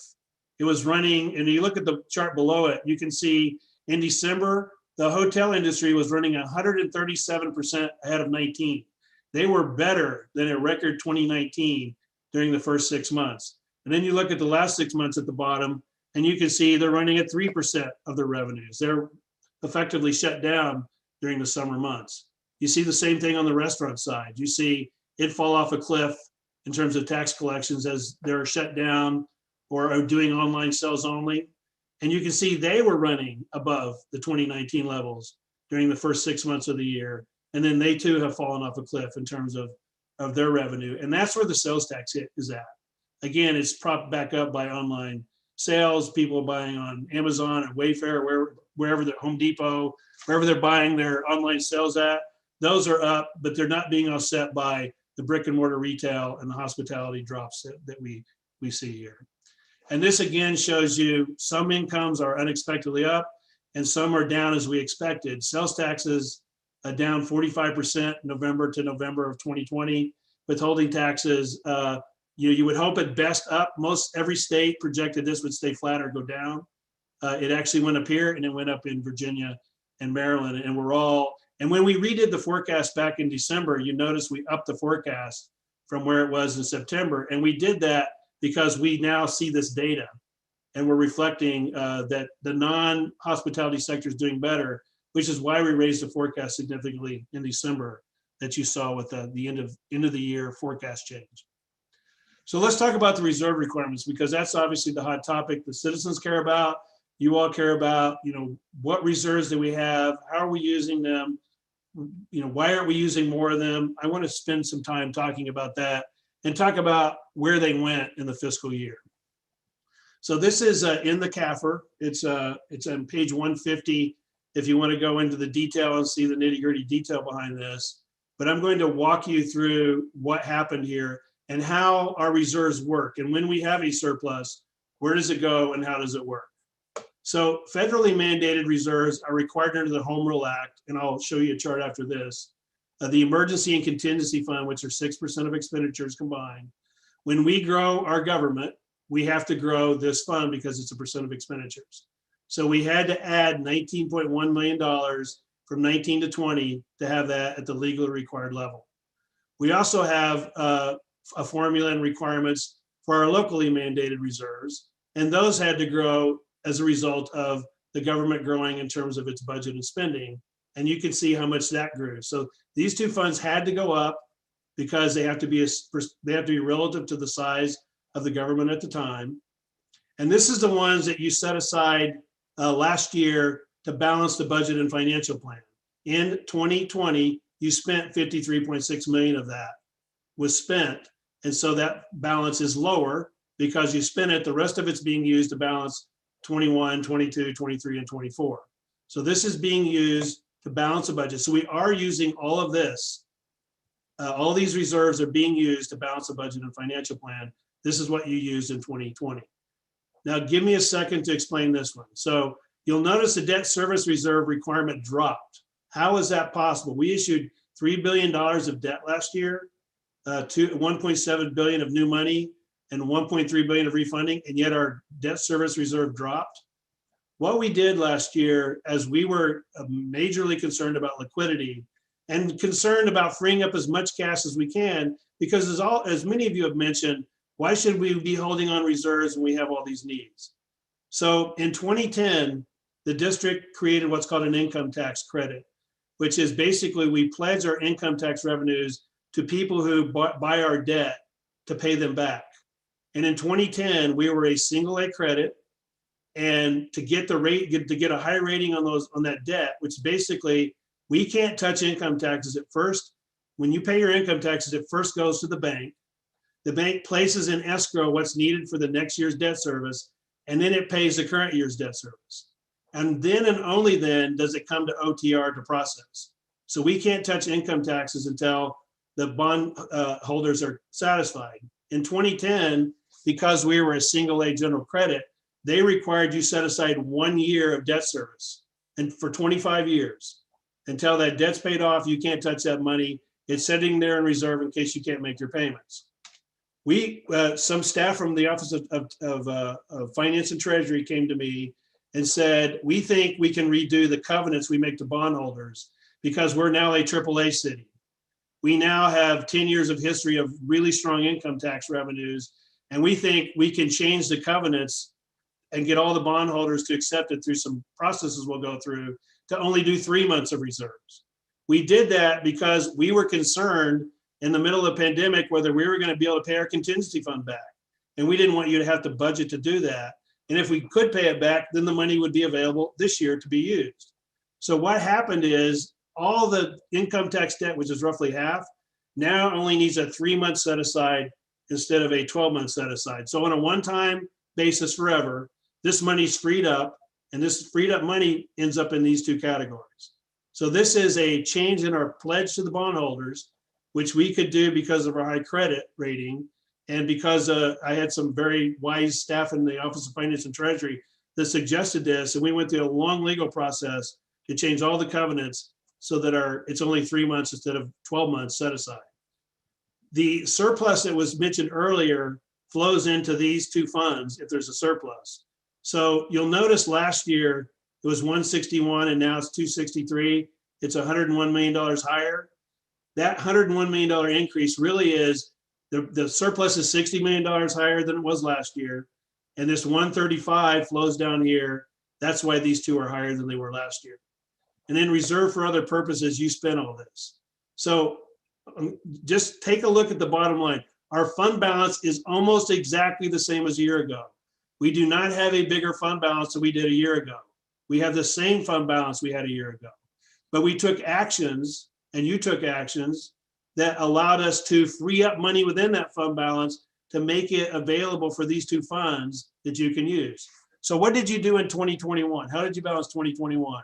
You used, you used this 161.8, you spent that.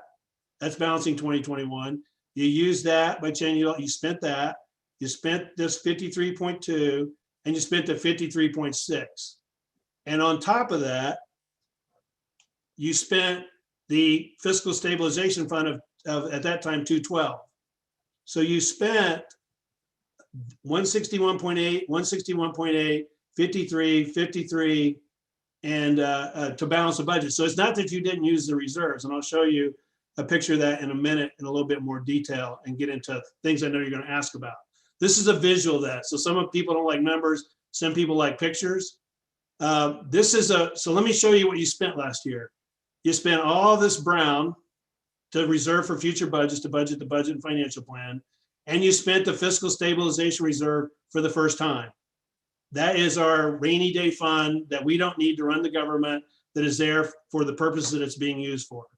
You also had last year, these two pieces of the pie, you spent those. So what can you do this year? In 2021, you're going to spend this blue, you're going to spend the brown. If you want to, and you don't want to leave the money in the Housing Production Trust Fund, the PAYGO fund, you can send that over to the regular government again, this green and blue. So this is being spent, this is being spent, this could be spent, this could be spent, this you've reserved to spend on other things. You can't touch this one. That one's locked away. The dark blue is locked away for 25 years. You can't spend that one. We lowered it as far as we possibly could, but that's locked away not to spend.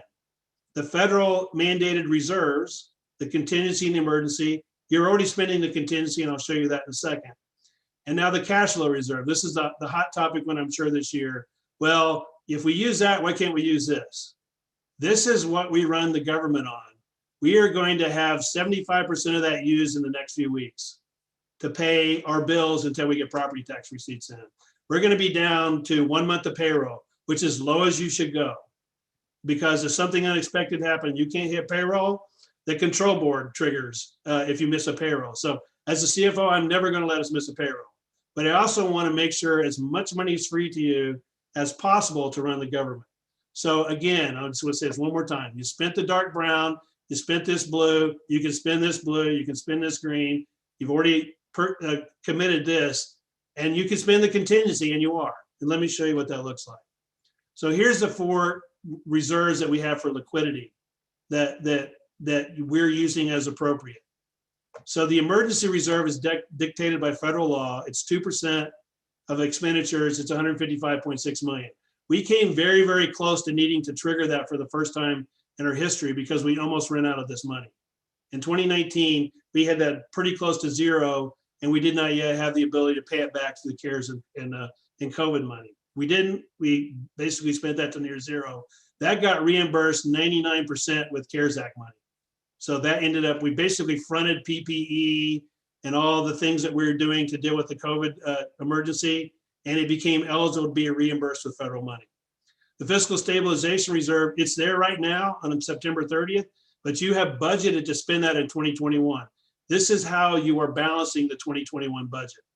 This one right here, the 795, as of Friday, we have already spent 300 of that to keep the government going. We'll spend another 300 million of it over the next few weeks before property taxes come in. And if anything unexpected, this is what we're going to have to go to run the government. This is at the right level to run a government that's $16 billion in size. This is available and you're using it. And by the way, you've already used 150 of the 311. So as of right now, 155 remains untouched. The 311, you spent 150 of it. By the way, you have to pay it back over the next 2 years if we don't fill it back up. So if you use these two, they have to be paid back. This one you're using, we pay that back at the end of the financial plan. So we got 2 or 3 years to do that. And this one we're using to run the government. So we're not hoarding money. We have money we need to run a government this size. And you are significantly using this pie. You're using the brown, the blue. You can use the green and the blue. You're using this one. The things that are left, you have to keep there or you need to run the government because there's lots of unexpected things going on. I want the public to understand that. We're a big government and we have, like every business, we need cash to run our day-to-day business. So what are the benefits of those reserves? Well, the 60 day is a critical factor in the district's AAA bond rating that someone mentioned in their opening remarks. And it lowers our borrowing costs. If we were in 2010 with 2010's credit rating, your bond program would be $6.2 billion in size. You have $2 billion more of money for infrastructure because we have these reserves. It's one of the critical factors in our trip. It's not the only factor, but it's a critical factor in our AAA rating. And so that it's like if I have a 650 credit score, FICO score, or an 810 FICO score, go on a website and try to buy a car and put in a 650 score and see what you pay to borrow, and put in an 810 score and see what you have to pay to borrow. It's the same thing for the government. It's a lot cheaper to borrow when you have a high credit rating, and the high credit rating is to some degree driven by those reserves. Because we're a AAA credit rating, because of those reserves, we were able to lower that amount we set aside from 12 months to 3 months. If we didn't have that AAA bond rating, we couldn't have freed up $135 million to use. We refinanced and saved $40 million in the 21 budget to balance it. We're going to refinance again in 2022 and try to get more than that, maybe in the $50 million range to help balance the 2022 budget. And in March, when the markets were unstable, we weren't sure we could get any lines of credit if we ran out of cash or not. And luckily we had the cash. The treasurer and I had meetings with several banks back and forth is, what can you do for us? How can you help us? What if this gets as bad as it could get? We were working through all that at the time. And just to remind you, the fiscal stabilization reserve, you are using to balance the budget. If you had the reserves you had in 2010 in the current COVID-19 environment, you would be laying off 2,000 to 5,000 people. You would be majorly cutting programs. The reserves are why you didn't have to lay people off. They weren't enough to do everything you wanted to do. They weren't enough to give all the pay raises we all wanted to give. But if you had been at that level back in 2010, the level we were, because in 2010, the only two reserves we had were these two. That's all we had. If that's all we had, and you didn't have that to spend, and you didn't have the other surpluses, we'd be a lot different story last year in terms of the budget that you saw. Now, on the pension side, the pension funds are the only state in the United States, and I'd gladly say that before Congress. The last time I was there, I would say it to them again. You know, we're the only state in the country that has fully funded pensions and fully funded retiree healthcare benefits. We're at 104% funded on the pension side and 101% funded on the retiree healthcare side. You can see they grew 8.7% on the retiree healthcare, 6%. Somewhere between 90 and 110 is perfect. So what that means that we're fully funded, we're only paying the ongoing cost of the pension program. You don't have to contribute every year to get back to 100%. So others, even Maryland and Virginia, are well below 100%. They pay extra into their pension funds because they have to get it to this level. You have the lowest cost pension and retiree healthcare benefits you could possibly have because of where these funds are at right now. So just in summary, and then I'll get a little bit to lessons learned here. We enhanced our strong financial position, but that doesn't mean that we have taken care of all of our financial challenge. We have a clean, unmodified opinion with no material weaknesses, significant deficiency. The COVID-19 recession impacts were fortunately limited to the hospitality sector. And when I say fortunately, I don't mean that as they are hurting bad. And you all talked about that, and they're hurting really bad. The other economies are doing better than they were a year ago, which is just The more you think about it, it's kind of mind-boggling how that's all happened over this COVID period of the last roughly almost a year. The district's actions that we all took, that you all took, that the mayor took, federal stimulus, the Federal Reserve actions, it limited the loss of the tax revenue. It helped keep those areas going, so the impact wasn't as bad as it could have been, because it could have been really, really bad. And every state that I've talked to, the 25 largest cities I've talked to, are all seeing this exact same pattern. Unexpected, non-COVID impacts getting better. And if you got a big hospitality sector, you're being hit hard. The federal funding was substantially above historical levels. The federally and locally mandated reserves, we kept them at that level, but as I showed you a minute ago, we are significantly using them in this COVID environment. And our pension and trust funds are fully funded. We have what we would call surpluses into the PAYGO and the Housing Production Trust Fund at $263.4 million. You have that funding. If you want to do more capital, it's in PAYGO. If you want to do more affordable housing, it's in Affordable Housing Trust Fund.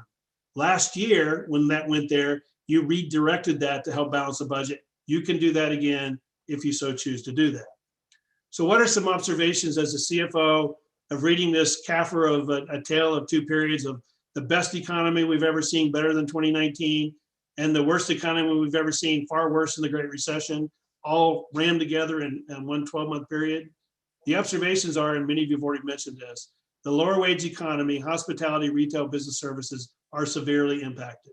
I meet every month with the head of the Hotel Association, the Restaurant Association, the tourism industry, and the convention center to discuss what they're seeing, so we can forecast as best we can where they are and where they see they're going. So we meet monthly with the Office of Revenue Analysis with them to talk about that. Higher wage jobs are not only unaffected, in many areas they expanded. Federal government got bigger. Who would have expected that in the middle of the administration that we had 12 months ago, that the federal government would actually continue to grow and wages would continue to grow in that area, as well as the areas that support the government, contractors and other things. The federal stimulus checks and enhanced unemployment benefits, the payroll protection program, those kept unemployment levels below that 18% that could have happened but for those programs. And it actually enhanced our income taxes. A significant number of people actually were making as much or more in unemployment benefits as they were in their regular jobs. And that enhanced our taxes to some degree. The Federal Reserve action stabilized the market, and it was significant savings in our new debt issuance and our debt refinancings. We did, again, $3 billion, the most we've ever done in our history in 1 year, 1.7 of new money, 1.3 of refinancings. But again, interest rates are so low, we're not earning much on our reserves anymore. So interest earnings are down like $25 million on our reserves because of the drop in interest rates.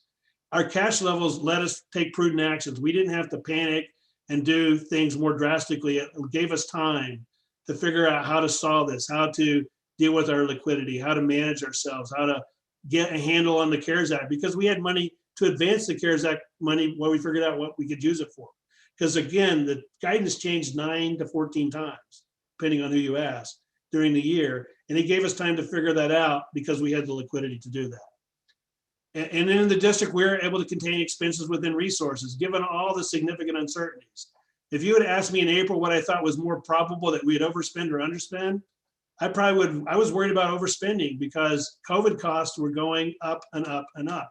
We were doing emergency procurements for masks and ventilators. We were deploying a hospital at the emergency overflow hospital at the convention center. All those things. Overtime was going up in many sectors. Lots of different programs had to be deployed in human services. DOES had this unprecedented unemployment program they had to roll out. And what was that going to be? But here's a one that I want to spend just maybe 30 seconds on. The unemployment insurance reserve were substantially used at an unprecedented level. And that is something we are going to have to deal with together in the upcoming budget. At the beginning of the pandemic, we had $520 million sitting in the unemployment insurance trust fund that many said was far bigger than it would ever need to be. And we needed to give some of it back. This week, that will be at zero. Let me repeat that. This week, that will be at zero. So you're like, well, what are we going to do? What are we going to do if it's at zero? Well, thankfully, The federal government has a program that many states have been using. More than half of them are using right now, including Virginia and Maryland. They're using it as well. If you get to where your reserves are to zero, the U.S. Treasury will allow you to make payments out of their account that you pay back over time. And the interest rate on that's about 2.27%. It's not great, but it's still relatively low. We're going to be using that while we figure out how to get that thing funded back up. So that probably needs to be at least a couple $100 million. And it is now at zero because of not only did the federal money come in, we drained those reserves down to make those payments. When we did a modeling of that 3 years ago, it showed that it could handle a moderate recession and a mild recession back to back and survive. This was that combined together times two of what we just seen in terms of unemployment. So that has to be dealt with. It is okay. It does not hit our credit. It is allowed for us to do that. Many states do it. I think they've loaned out $48 billion so far. The Treasury has for unemployment expenses across the United States. We're tapping into it about 14 million a month is what we're going to tap into it. And there are ways to pay it back. And I've given some of you briefings about how that works, and I'd be glad to talk to others. There is a solution to fix this, but we're going to have to deal with it in the budget process. Again, the financial results are still uncertain in 2021. We are guessing, and I use the word guessing, in the forecast that there will be effective deployment of the vaccine to the level that we can begin returning back to normal. We can go to baseball games if we want to. We can go to the theater. We can go to a restaurant and eat. We can go to bars and restaurants, whatever we want to do, starting around Labor Day. If that takes longer, and you can see debates on any news station about it's going too slow, we'll make it by then. Dr. Fauci had mentioned he thinks we can get there by the end of the summer. If we don't get there by the end of the summer, our forecast will be lower than we have forecasted. If we get there earlier, the forecast will be better. So our ability to forecast the future literally depends on the vaccine delivery and also what the federal government does. One person that made a comment in the opening remarks, what are your assumptions about federal support? We're assuming that we'll get federal support through this entire fiscal year. The current federal support, particularly for unemployment insurance, runs out in March. So if that is not renewed and we go half a year without federal support, the forecast will be worse. If we get more than kind of a moderate level, the forecast will be better. So those are the uncertainties in there. The bottom line is, and I want to flip back to show this to you, that you really have to think about is, you do have money here, 263, so $526 million, but we have a hole in the current budget and financial plan of $462 million. That has to be addressed in the upcoming budget process. So we have enough there if you choose to redirect it, or if you don't choose to redirect it, you can cut programs or raise taxes, obviously, but that has to be addressed. And that deficit reflects what we've learned from 2020. It reflects income taxes are doing better than we expected. Some sectors of the economy are doing better than we expected. The reason why the December forecast was increased is because we saw that happening and we reflected that. The driver of the accuracy of our forecast going forward really is, does the pandemic spread beyond the hospitality sector, and will we be able to start returning to normal by Labor Day?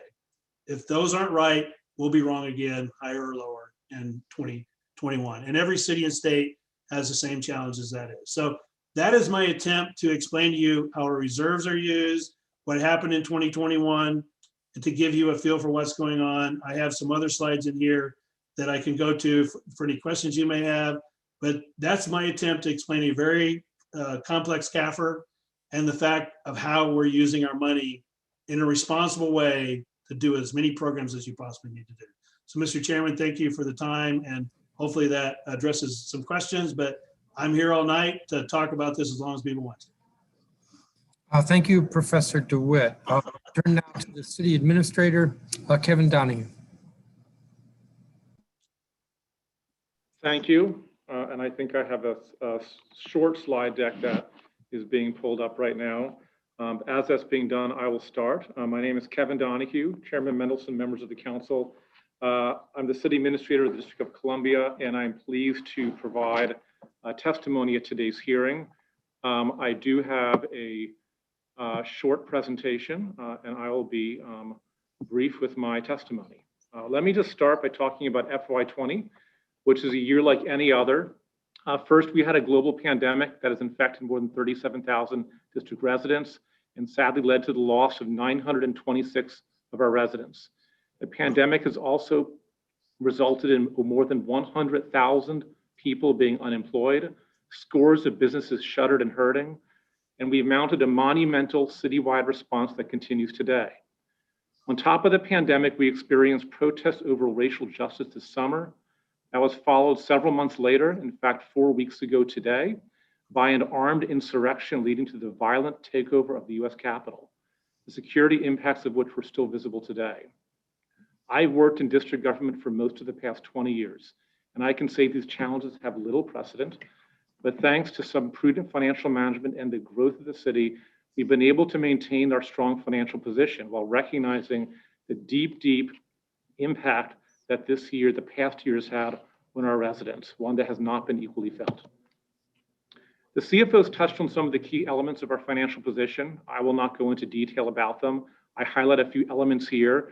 As has been stated, we've had our 24th consecutive clean audit, 6th year in a row with no material witnesses. We have 60 days of cash on hand across different reserves. We fully funded our pension and retiree health care, and our bond rating remains strong. That last item does allow us to continue to make capital investments across all 8 wards and be able to make investments that are very much needed. As you may recall, just as the mayor was preparing to submit her budget for FY 2021, the pandemic struck.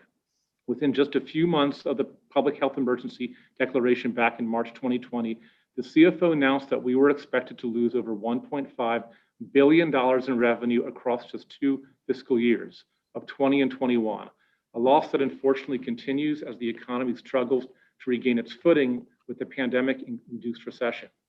As we developed the budget submitted to you last spring, and as we've continued to monitor the ups and downs of the economy, we have stuck by these 5 guiding principles that are displayed in the slide that helped us guide very difficult decisions that we've had to make throughout the year.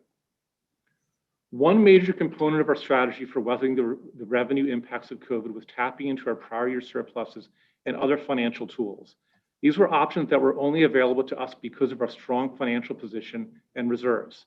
They allowed us to avoid cuts to city services that would have been 3 or 4 times greater than those we ultimately had to make.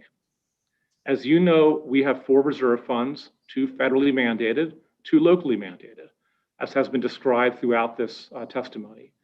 The end of FY20 saw reserves fully replenished, available to shore up our financial position, and continues to help us respond to COVID-19 public health crisis in FY21. Importantly, and you can see visually in this slide, I want to flag that all of our reserves were full at the end of 20. However, we immediately had to put 3 of the 4 to use in FY21 to pay our bills, avoid the need for deeper cuts to agencies, and importantly, cover our costs for the immediate COVID-19 response. The contingency cash reserve has been one of the most important financial tools in COVID-19 crisis, as it has allowed us to respond immediately to needs in the pandemic, whether it's for PPE, standing up an alternate care center, in contracting with medical professionals to do testing. And we do this while seeking reimbursement from the federal government for those eligible expenses. In fact, early in the pandemic, we quickly deployed this fund to buy PPE and ventilators. We provided grants to businesses and hospitals. We stood up the alternate care hospital and set up isolation and quarantine sites for our residents experiencing homelessness, got out meals to seniors, and much more. It allowed us to make a robust response that continues today, including providing local stimulus assistance when federal funds are running out and rental assistance for renters and landlords. While we've been able to do a lot with our own resources, it's clear that we couldn't have done it without federal assistance. In all, the district, including its residents and businesses, have received over $6.7 billion in federal assistance. The vast majority of these funds, about $5.5 billion, have passed through as direct assistance to businesses, hospitals, WMATA, as well as payments to residents through programs like unemployment insurance, SNAP, LIHEAP. As the CFO mentioned earlier, these investments have helped shore up the district's economy. The district's federal assistance programs represent 80% of the federal funds that have flowed to the district.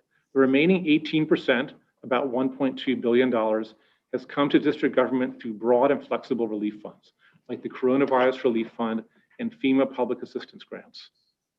While we've done much to respond to the crisis already, the costs continue to grow. I'd be remiss if I did not mention the $755 million that we were shortchanged by the last administration. These funds would have immediately been able to help us further strengthen our public health infrastructure and support the recovery needs of our residents and businesses. At the end of 2020, a new federal COVID relief bill was signed into law, through which more than $500 million is expected to flow to the district. And we are aware that additional relief efforts are being discussed by Congress and the White House. Here, I will not read the slide, but you can go in to see a more detailed breakdown of the ways we've been utilizing our federal dollars that have come to DC. I'm happy to report that much of our contingency cash use has been reimbursed by FEMA's public assistance program. In all, we used about $345 million of FY20 contingency cash for the COVID-19 response. Of that, we expect $277 million of those costs to be eligible for reimbursement from FEMA, and we've already received about $158 million back. Our need for contingency cash has not stopped. We are currently spending about $24 million per month to fund our COVID-19 emergency response operations, including those expenses needed for testing, vaccine, meals, and other critical programs. This fund has helped cover costs that are not eligible. The COVID Relief Fund has helped cover costs that are not eligible for public assistance. This includes $34 million we deployed to get our school buildings ready for students to return this week. It also includes assistance to small businesses, to also help to improve our UI program, and much more to residents. Our financial positions has, as told in the CAFR, once again pushed us in a position to try to tackle big challenges that together we recognize we need in order to recover and head into FY22. Those listed here are simply a few of the deep and profound impacts of the past year on our residents. While we're focused on continuing to battle the virus and vaccinate many of our residents as quickly as possible, we know the pandemic will have lasting effects on residents and our communities. As was pointed out by council members earlier in this testimony, the economic report highlights the deep inequities in our city that pervades many aspects of our society, and the impact of the pandemic on people's lives is not equally felt across the city. So we're focused now on tackling those challenges and tackling those inequities head on. It's also essential to highlight that we can't do it without federal support, and we will continue to call on Congress and lobby Congress to pass more federal relief and provide us with the $755 million we did not receive as every other state did. Before I end, I'd like to thank my staff, led by Director Jenny Reed, who's joined me today, as well as the Office of the Chief Financial Officer, the OIG, the financial program and operations staff of each agency for their hard work in delivering another clean audit for the district. This takes an enormous amount of work and was done in some unprecedented conditions. I want to end with an invitation for those watching or listening at home. As we've developed the Mayor's FY22 budget, we need your input. So starting next week and in 3 subsequent sessions, the Mayor will be hosting her annual budget engagement forums to learn more about residents' priorities and budget needs. All those sessions will be virtual this year using the telephone town hall model that we've used for numerous other engagements during the pandemic. We'll also have online opportunity to provide feedback so folks who don't have the ability to attend a telephone town hall can let us know what they think. All the information will be available at budget.dc.gov soon if it's not already there. That concludes my testimony. I look forward to being able to answer questions and having dialogue throughout the afternoon. Thank you, Mr. Donahue.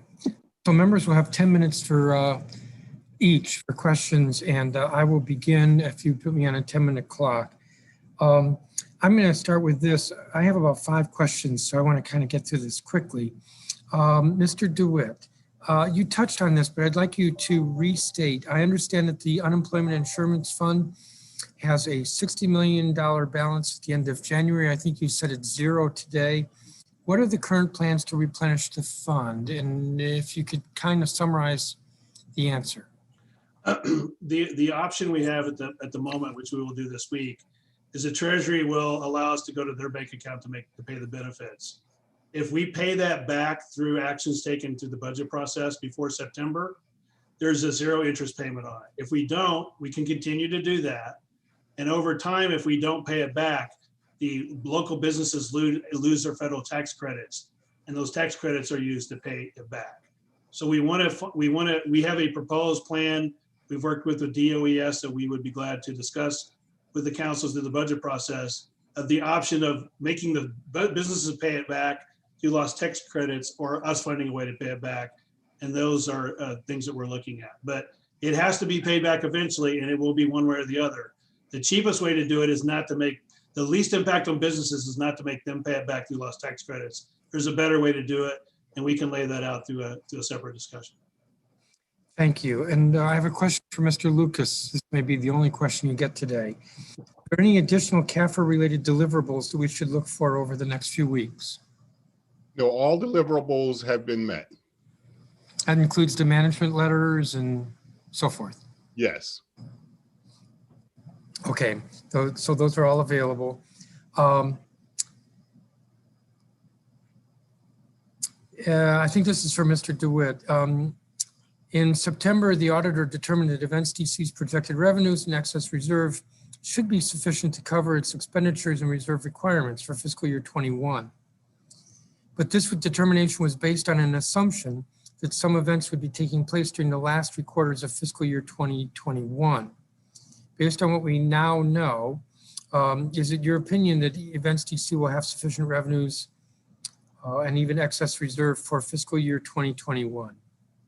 Mr. Chairman, the board has actually approved a new budget and financial plan a couple of weeks ago on how to manage that $149 million drop to $74 million to $55 million. They will be drawing down their reserves over the next couple of 3 years down to what I would call a minimum level of around 30 million of unrestricted reserves, which will allow them to go back and refinance the Marriott Marquis Hotel and get some savings out of that. So they will be able to get through, but they will significantly draw down the reserves over the next 2 years with a recovery of those reserves starting probably in 23 and 24. What has happened to the sale of the hotel? I do not know the status. I'm not sure that, I think in the COVID world, if you own a hotel, everything's probably changed. So I don't know that that's occurring anymore, but I'm not certain of that. Okay. What impact has the economic downturn and the resulting reduction in projected general fund revenue had on our debt capacity? Will we need to reduce planned borrowing in order to stay within the debt cap? Mr. Chairman, the December forecast, we've been working with the administration on the capital improvement program for the upcoming budget. And there is an impact of slightly lower revenue in the forecast, but also interest rates have dropped. So we're going to be about the same order of magnitude size of a CIP as before. The drop in revenue in the December forecast is going to be somewhat offset by the fact that we're able to get lower interest rates. So we'll be about the same size capital program at the current moment. Which means that we can't look for significant expansion of the capital improvement plan. No. Now, in the opening statements by different members, there was quite a bit of concern about unmet human needs, human services needs in the city. And I think there are 2 ways to look at that issue. One of them is this. There was $38 million underspending in human services. So, Mr. Donahue, why did that happen? How could we have avoided that? When we talk about unmet needs, that's the first place to look, the $38 million that was not spent in human services. Much of the underspending in human services resulted from 2 factors. One is enrollment that was under what was projected. And the second is a change in the federal reimbursement rate that allowed for us, that resulted in underspending of our local sources. And those 2 things happened somewhat late in the fiscal year, which made it much more difficult for us to be able to repurpose that funds to be able to use for other purposes within that cluster. And if there's anything for Director Reed to add, she certainly can. Your answer related almost entirely to the Healthcare Alliance, I believe. And human services is broader than just that. Was that where all the underspending was with the Healthcare Alliance?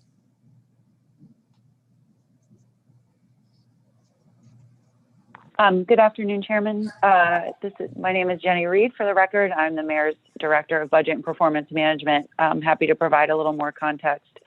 So about 28 million of the 38 million in underspending in the local budget for human services was from the Department of Healthcare Finance.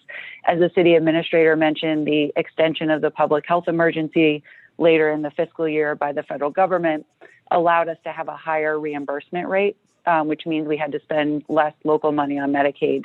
We also did not see the enrollment increases that we projected early on in the Medicaid program. We were not unique. Lots of states around the country just didn't see as high an enrollment level as we had seen in prior recessions. And so as a result, there was about 28 million of underspending there. About 1.6 million of underspending was in the Department of Disability Services. This was because of lower placements in disability service programs, as well as the enhanced Medicaid increase. In the Department of Health, there was about 878,000, which was a combination of underspending in subgrants and then an increase in overtime costs that were not FEMA eligible. In the Department of Parks and Recreation, about 767,000 was due to the lack of the ability to stand up programming. We tried hard over the summer to increase our programming, but the public health guidance would not allow that. And then there were smaller amounts underspent in other agencies. I'm happy to go into more detail, but I also don't want to take up all your time. No, I appreciate that, and thank you for that detail. So my question with regard to the surplus is that a significant portion, one way of calculating it is $525 million, was unavailable to us for budgeting due to underestimating of revenues. So Mr. DeWitt, how do we better align the revenue estimates with what's actually going to happen? Because that was 525 million, which, if I remember correctly, is roughly 400 million revenue and another 140 million roughly from savings due to the bond escrow. None of that was available to us for budgeting. How do we better align these estimates? Mr. Chairman, that's a great question, and that's a discussion we had with all the other states and local jurisdictions, and the 25 largest city CFOs have it, is what have we learned in this COVID recession? It's a once in a 100-year event. And I think what we've learned, and it's now reflected in the forecast going forward, is there's sectors of the economies that are actually economically thriving, as hard as you get your head around that, in the COVID recession, because they have less expenses, they're able to work remotely, and they're the Amazons of the world are doing better than they have ever done. And so we now know that. We now know what the impact is of federal funding coming in at an unprecedented level, how that ripples through the economy and props certain parts of the economy up. And we know, because we meet very frequently with the hospitality industry, where they are and how they plan to reopen. So we learned all that through this process, and we did not even know how we were going to reopen in April when we did the forecast last time. So all the things we've learned about COVID, we've learned about vaccine delivery, we've learned about how businesses are impacted, that is now reflected in our forecast going forward. And so as long as that is those lessons learned, we have large discussions in ORA about for our future forecast to try to nail that better going forward. Well, this is going to be a persistent question as we go through the budget, so we'll be revisiting this. I have 27 seconds left, so I'm going to turn to the next Councilmember McDuffie, for questions. Yes, thank you, Mr. Chairman, and thanks again to all the witnesses for your testimony. Mr. Dewey, I appreciate the presentation. I think you really laid out and answered some of the questions that I think members had with respect to the reserves and where we saw better than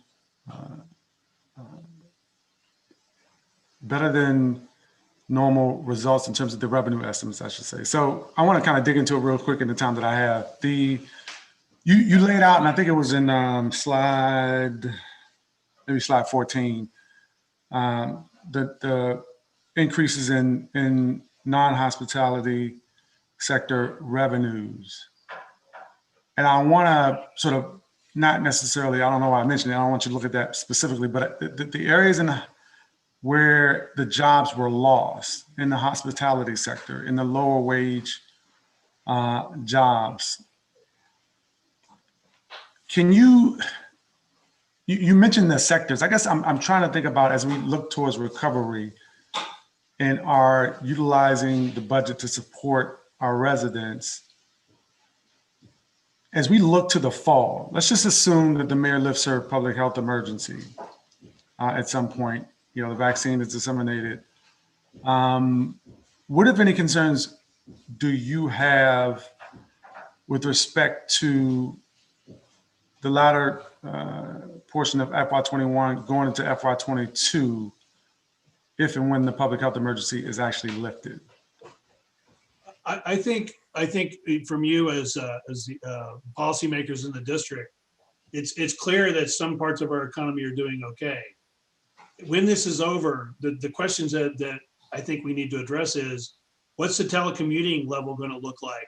Are we going to have 700,000 people coming in here every day, or is there going to be less because they can now realize they can work at home? And if they don't all come back, restaurants and other activities that benefit from them during the day are going to take a hit. So we need to think about what that recovery looks like.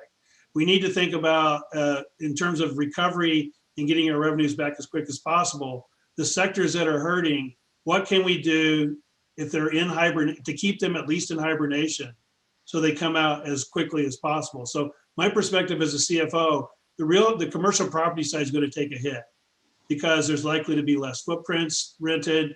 There's going to continue to be people are going to have struggle to pay, and the hospitality industry is taking a hit.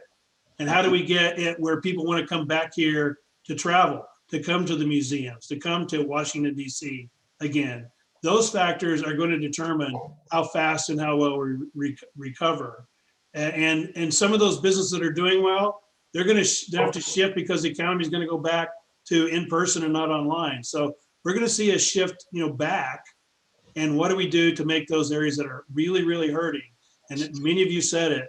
How do we help them get back on their feet as quick as possible, and maybe even better, so that we can recover? We have a diverse, resilient economy, but there is a sector that's taking it in the teeth, so to speak. That what can we do as government to help do that? That's my take from reading the CAFR. All right, and so we know those sectors. You've highlighted those. I mean, really early on, they were hit hard in the hospitality, tourism, entertainment, all those areas that have yet to reopen, particularly those ones that are in phase 3 of the reopening that the mayor laid out.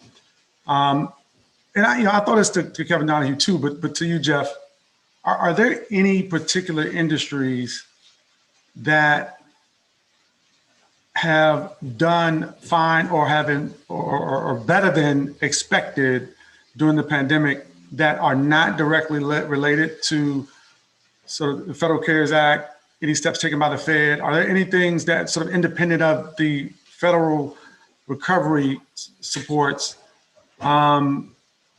withstood the pandemic and we should be looking at to say, hey, maybe we make more investments here?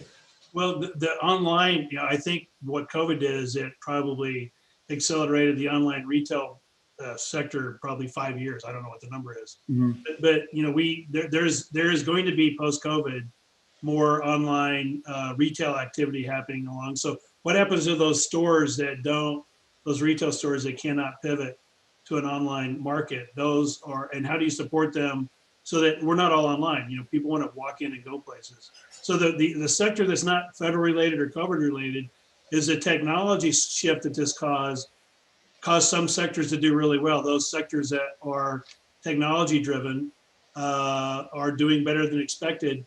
That it really just got accelerated. I would argue. Okay. And with respect to, there was some mention to the emergency procurement challenges. If we could have you or the auditor, somebody speak to that, and I would want to hear from City Administrator Donahue as well, because I understand that there was an agreement with that. Kevin, you want to answer that one? I can. Yeah, there was a material. There was a part of the audit around Office of Contract and Procurement, for which OCP disagreed with the finding and recommendation. This is something that I'm still taking a close look at. Part of the audit finding does relate to essentially inventory management practices, not all of it, but part of it. I think since the audit was done, OCP has continued to mature for inventory management, and it's something that we'll be taking a close look at to make sure that there's alignment the next time we have an audit. Councilmember, if I may, those are management letter findings, which means they're observations they're making that management needs to address so they don't become significant deficiencies or material weaknesses in the future. And a lot of those, and we had some too, about when we go online, are you doing two-factor authentication? So when someone goes online, you have to go to your phone in addition before you go online. We've addressed many of those findings that were the results of transferring over, and the auditor could probably talk about those more. But management letter findings are things we need to pay attention to, and many of them have already been fixed in many of the areas. I don't know if Jack would want to build on that or not, or he'd want to. I mean, I think the nature of the disagreement is to the sufficiency of the documentation that was provided to substantiate the initiation, processing, and recording of the transactions. As was alluded to, there was some concern about the sufficiency of the receiving documentation and how that was all reconciled within the accounting records. The management felt that the documentation was sufficient. We got their documentation back, in support of their position. We looked at it again. We felt confident in making the decision to continue with the finding as written. It's not unusual for management to disagree with the auditor around things like this. And again, as Mr. DeWitt said, it's a deficiency. It's something that management's paying attention to and will improve on in 2021. Thank you. Just so it's clear, you laid out Mr. DeWitt, the revenues that exist in surplus. I think in total was about $526.8 million. Is that correct? That's correct. Okay, and then the deficit for the financial plan 21, FY21 through 24 is 462, correct? Yes. So just assuming that, I don't know what the mayor is going to do with her budget unless Kevin's prepared to let us all in on where they're at right now, which I doubt, but I'd be open to. There is something that will be left if assuming that the mayor uses that to pay down the FY21 through 24 shortfalls. It's not huge in the grand scheme of the budget, but it's just under $65 million, correct? That sounds ballpark correct, yes. Okay. Any insights, Mr. Donahue, on how you all are thinking about that? The challenges that we had, but the sort of, I don't know if you call it surprise, but the news that they're better than the estimates were better than what were predicted previously.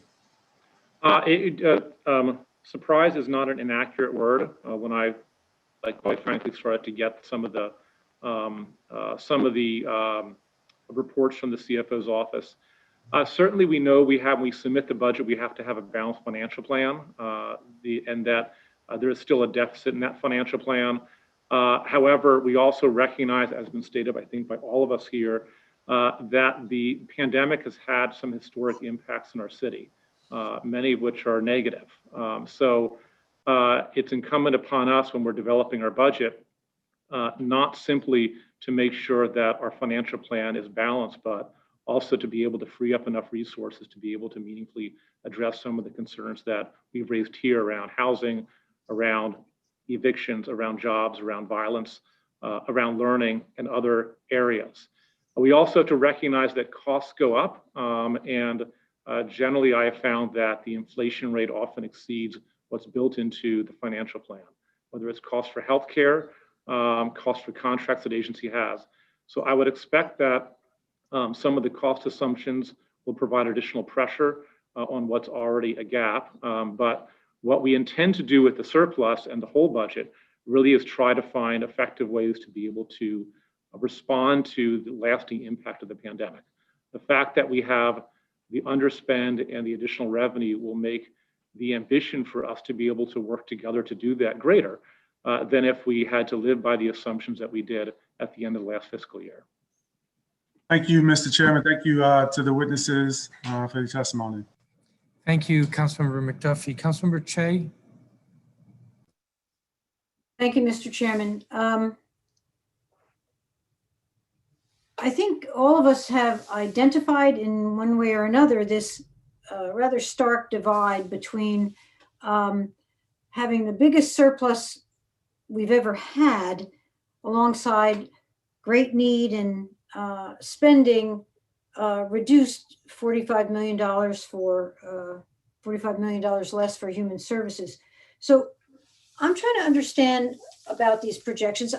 I've always said, you know, through these budgets that I think it's wise to be cautious about our projections, but you can also be overcautious and wind up with monies that, if they had been used earlier, could have been more helpful to us.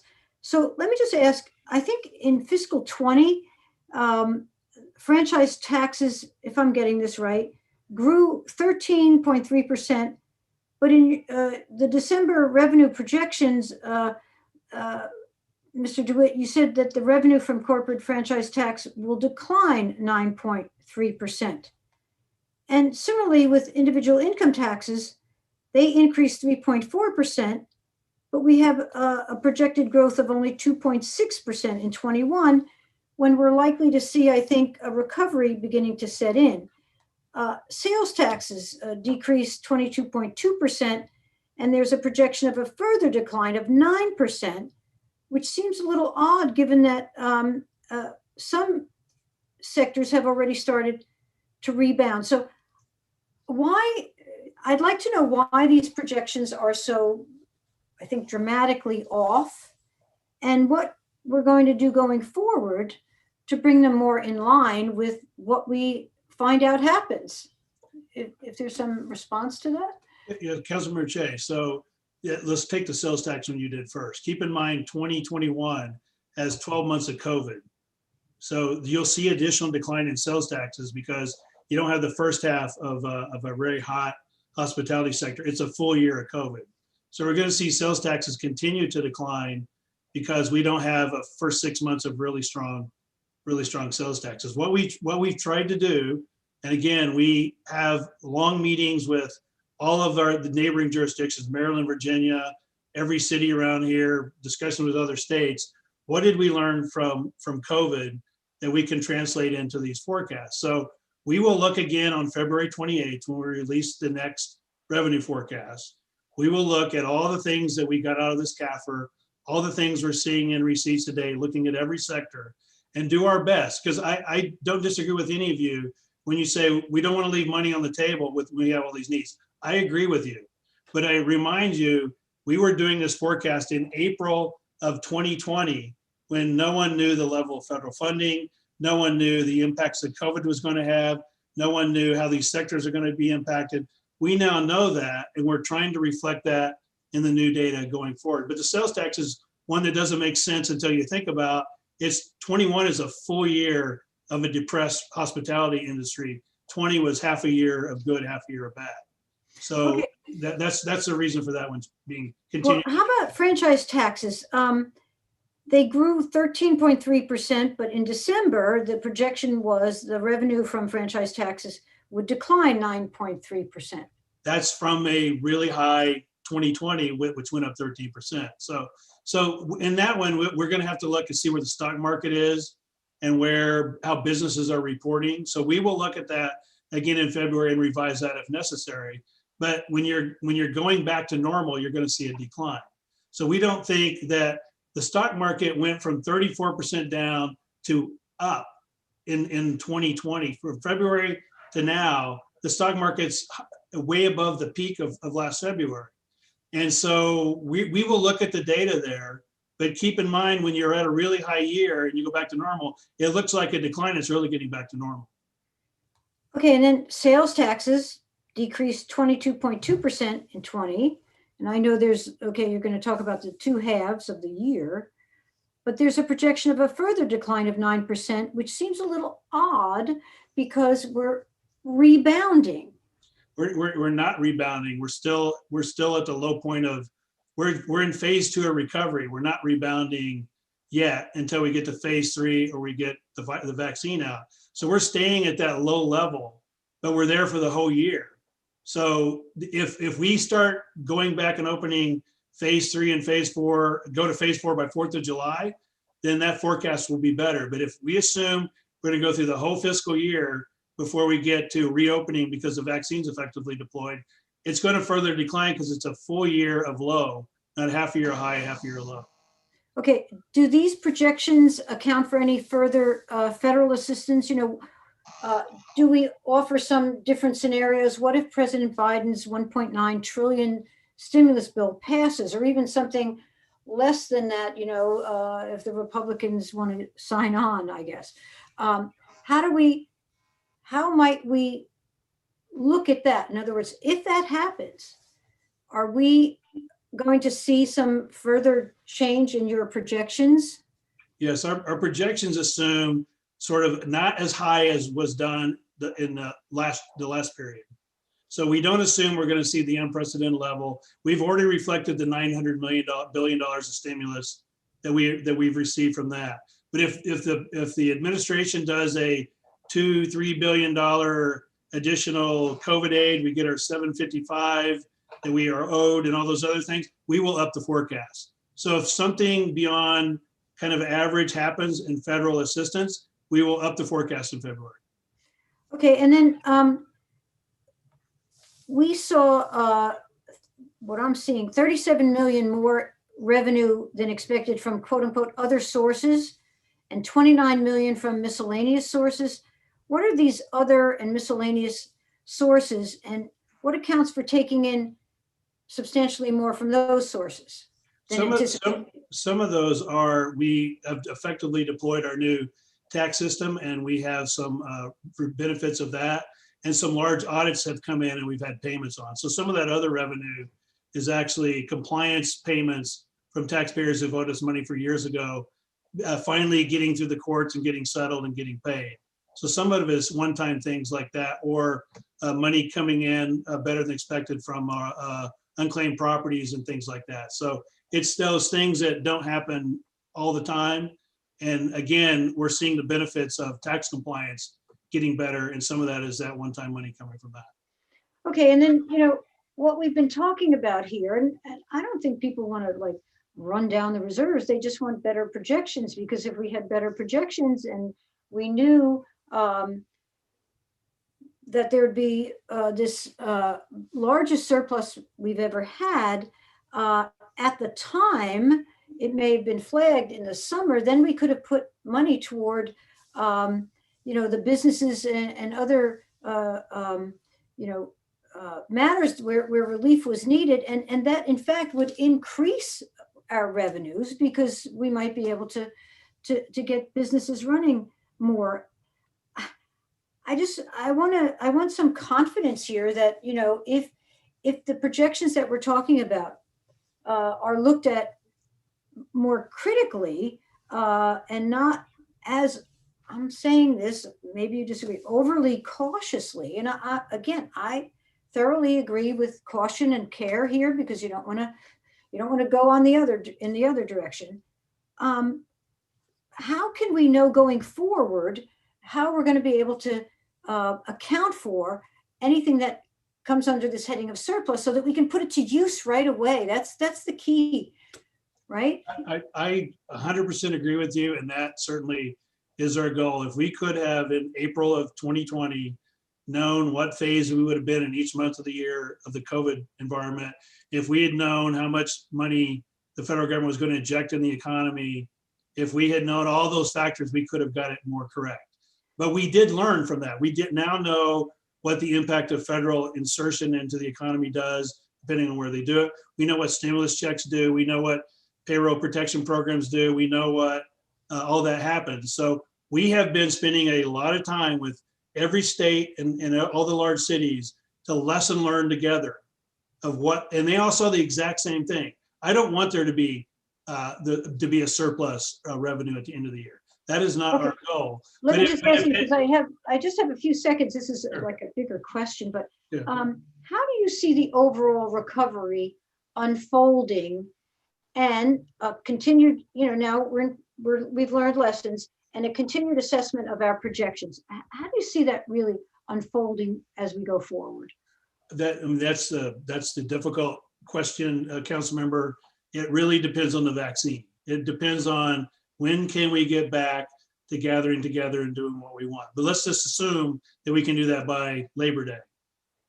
There is going to be residual impacts to the restaurant and hotel industry because some of those businesses aren't going to be here. That's just the reality of it. And so when we start recovering, it's going to take 2 or 3 years for that to come back. It's also going to have an impact if the telecommuting, which doubles our population every day, is less, that's going to have an impact on our economy as well. And how many people stay urban and move to the suburbs? All those things are things that we have to look at and talk about. But I see us recovering well once we can get the vaccine effectively deployed, get to what we call phase 4. We're a very resilient economy.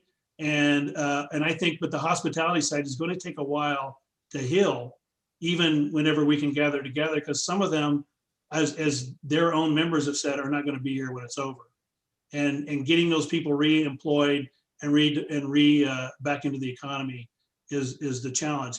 And the forecast accuracy next year when we're doing this is going to depend on whether we're right that the vaccine is effectively deployed by Labor Day. If we're wrong on that, I'm going to be wrong one way or the other. I'm just going to state that right now before the hearing a year from now. That will drive the revenue and whether we're right. Thank you very much. I'm sorry, I'm a bit over my time. Mr. Chairman, thank you. Thank you, Councilmember Che. Councilmember Robert White for 10 minutes. Thank you, Mr. Chairman. Thank you, Mr. DeWitt, to you and your team. First question, you mentioned a few times during your testimony, others did as well, that there are no significant, no material weaknesses. What does that mean? What that means, and the auditor can step in if they're not satisfied with my answer. What that means is the statements that we handed to them and their balances and where the money was in all the categories was okay. It was right. In other words, what we said it was right. And they didn't find anything that we were doing that could cause us to misstate the financial condition of the district. So what you can, as citizens or council members or the mayor, can know is the statements that you are looking at in all material aspects reflect the financial condition of the district as identified by the auditor. There's nothing we were doing in terms of internal control problems or how we're reported or how we were doing the accounting that would say that they're not accurate. All right, so that's more of an issue of whether there are weaknesses in our accounting practices, not a statement of whether there are weaknesses in our economy. No, not at all. Okay. About the statements. Just add to what Mr. DeWitt said. The material weakness goes to the process of the initiation, processing, and recording of the transactions as they appear in the financial statements. And we did not identify any material weaknesses or significant deficiencies in those controls over the processing, initiating, and recording of those transactions. I know everyone's talked about how many years it's been since there's been a significant deficiency or material weakness. If there was ever a year that there was likely to have one occur, this would have been the year as you migrated from an office-based workforce to more of a remote workforce. We really did focus in on how those internal controls changed this year, and the district did adapt on the fly, I think, as someone referred to it earlier. So it's a pretty strong report card. Thank you for that. I appreciate the context. Mr. DeWitt, the CAFR notes that the commercial vacancy rates raised only slightly. But my assumption is that that's because many lease terms just didn't come to an end during this past year. But based on the state of the economy, I think you just mentioned this in passing, changes to where people work, the policies like telework. What do you see on the horizon for our commercial office market?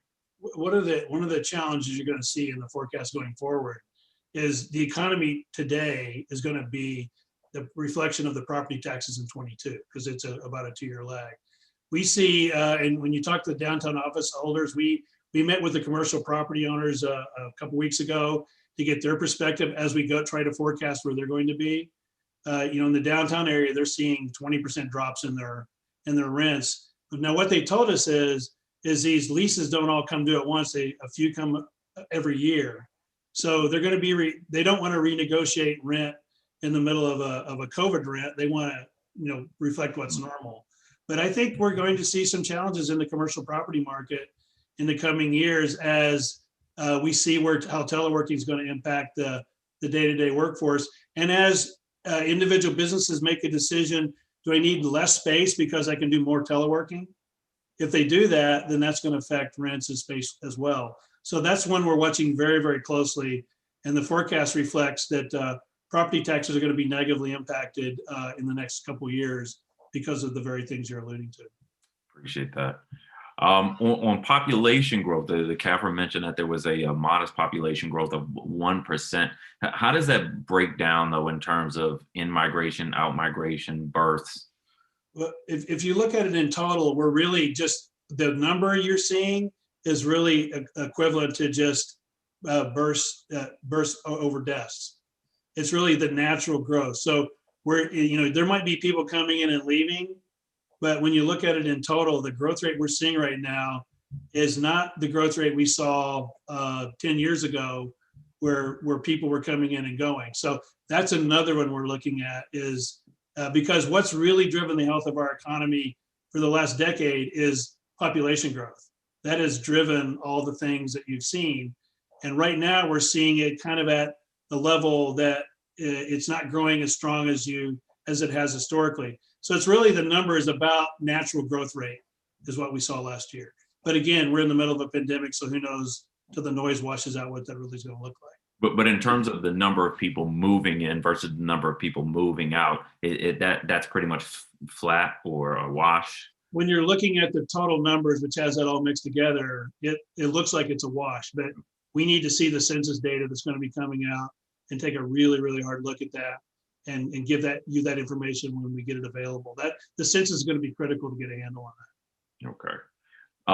Obviously, the main theme of today has been the tale of two cities. There are many people who are doing incredibly well, some of them doing better than before the pandemic, before this recession, many doing much worse. What is the implication of this for our economy, that the people on the bottom doing so poorly? What's the financial implication of this to the city? Well, it clearly puts a lot of weight on your human services programs, and your unemployment trust fund, which, as we mentioned earlier, has now been drained down. So we want to do what we can to get that part of the economy growing back and thriving, because it has significant expenses as Kevin's trying to manage all those programs, particularly in human services on that area. So it has, not only is it a revenue impact, it's a expenditure impact because of the services those individuals need. And it's not insignificant. I don't know if Kevin wants to relate to that, but.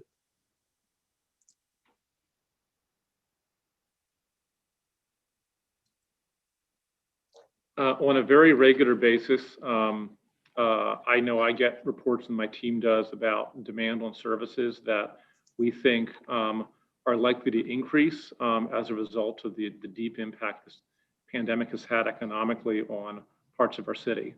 And while in FY20 we saw a reduction in demand for some services, we are expecting, and we've already seen this particularly in some of our human service areas, an increase in demand. And we're looking closely as we formulate the 22 budget, what the appropriate resource levels are when we look at what kind of pulls are going to be on agency services, and how we have to change agency services to be able to meet what might be a longer term impact than we foresaw last April. Appreciate that. So that's on the expenditures, but Mr. DeWitt, on revenue, doesn't this, I mean, this is large swaths of people who aren't spending on goods and services. Isn't there a significant possible long-term impact on our revenues? Yes. There's a chart that we have that I can provide to you all that shows, the industry that's impacted, the average wage is around 43,000. The parts of the economy that are growing, the average wage is like 110,000. So on an income tax side, it's less impacting because it's lower wage. But those are individuals that put a huge amount of, when they're living at a very sustainable wage, they're placing more of an impact on our services side. So they're 15% of our, just as an example, they're 15% of our employment base, but they're only 5% of our income tax side. That's still not good, and we need to get them propped up, and we need the rest of the economy to go forward as well. Right. But it does. It's really the sales taxes where that those individuals that work in those businesses generate. The hospitality sector sales taxes are roughly a third of our sales taxes. So, but isn't that kind of all the more reason? Because at some point we will come out of the pandemic, and we want to make sure that these hospitality industries are still alive, but also the people who work there are still around. So, isn't that an argument for why we need to invest some of our rainy day funds in stabilizing these businesses and these residents? And you have the contingency fund, 100 million of that was used just for that purposes by the mayor. So you are using those funds in that category. More than that. Why? So, because you've mentioned the possible impact of our credit rating, but if our revenues go down, that also will impact our rating. Well, let's throw the credit aside for just a second. So you're not using your emergency, which is 155 million, and you're not using your cash flow, and you're not using your debt. You're using everything else. 2/3 of that $3.2 billion you are deploying into the economy. The cash flow you need to run the government day to day. The emergency is there under federal guidelines of how you can use it. You're using the contingency, and you're using everything else. So 2/3 of that pie you are deploying to balance the budget and to manage the programs that you all have designated. So I think there's a misunderstanding. You are significantly using your reserves, as other states are. You're just not touching the cash flow and the emergency. Everything else, and debt service, everything else you are deploying somehow in the budget, or can. I guess the point I'm making is that we're going to have to do more to stave off impacts. I recognize I'm out of time. Thank you, Mr. Chairman. Thank you, Mr. DeWitt. Thank you, Councilmember. Councilmember Trayon White for 10 minutes. Thank you, Chairman. Yes. I want to ask Mr. DeWitt, one of the things you mentioned in your testimony was that you said, let me see, hold on one second. Let me start with this. What, if anything is being done to decrease the district's total long-term liabilities? We're increasing them because we're borrowing up to our 12% level. So our long-term liabilities are going up because we're choosing, prudently so I would argue, to go to our 12% debt cap up to that level, which we're continually going up to deal with our deferred maintenance on our infrastructure and do our capital program. So long-term liabilities are going to continue to go up because we are investing in infrastructure as we move closer and closer to that 12% debt limit. Okay. And we have projects already in line that's already in the budget. From what I hear from you already, those projects are going to be already stable and good to go, correct?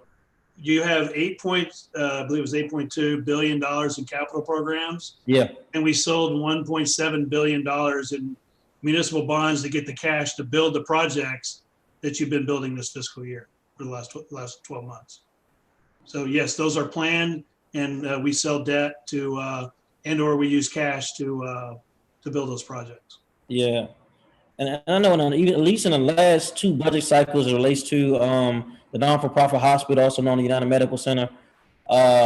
We've had some losses in the budget as compared to 2019. That was primarily due to high costs of medical supplies and labor in preparation for COVID-19 surge. What, if any, is being done to counter a loss in 2021 that during this pandemic? As you know, Ward 8 has suffered the most deaths as it relates to COVID-19 and, you know, any other health disparities. So, Councilman, is your question about dealing with spending and deficit at United Medical Center? Is that the question? Yeah, because for the last two budget cycles, we're going back and forth trying to stabilize the hospital because the revenues doesn't reflect enough income to stabilize it. And so essentially the mayor puts money in the budget, then the council goes back and forth about how much should be there. And since we're building a new one, we shouldn't put all this money in there. And I'm just concerned that we have to go through this all over again. And the amount of need that's still in the community. So, 7 and 8. So the council's legislation allows only $15 million to be transferred to the hospital, or it would trigger what was in the legislation, what was called a control board. That then the CFO, myself, would be the chairman of the control board, which clearly I don't want that responsibility. They currently have about a $22 million deficit that they're managing. The board is managing through their operator and with our assistance. So they have some work to do at United Medical Center to get in balance for the 2022 budget coming up and the 2021 budget they're in. And so as they work through that, we will keep the mayor's office and you all informed as to what is needed to keep the hospital supported, given all the challenges that it has as we move to the new hospital in a few years. So yeah, it has its challenges, and they continue to be worked on by the board. Okay, and I want to thank you and your team for your diligence during this budget cycle and the previous ones. There's been some remarkable work that's been done. I guess for me, in your testimony, you talked about that we've are more stable financially because of some of the federal aid that we receive. What are your projections for 2021, being as though we may not get any more federal aid, or do you anticipate some more? Well, the forecast that you see, the December forecast, reflects the federal aid the CARES Act we just got, I believe was $900 billion nationwide. It reflects our share of that, and it assumes there'll be some level of federal aid for the rest of the year. So if there's none, if nothing can get through Congress, the forecast will have to be lower. If there's more than sort of a normal level, the forecast will get better. I do not know what is going to happen in terms of the level of aid that's going to come. But if it's in the range that the Biden administration is talking about, we would probably improve the forecast. If it's in a level that the Republicans have proposed, we'd probably, at best, keep the forecast where it is, at best. So I had the opportunity to talk to a government agency the other day. I won't say the name, but they talked about the budget they're submitting to the mayor is cut by, I think they said $3 million because of the projections in this budget. Do we anticipate we're going to see a lot of that coming into play with these government agencies, being as though we're in a better position than we thought we were going to be in?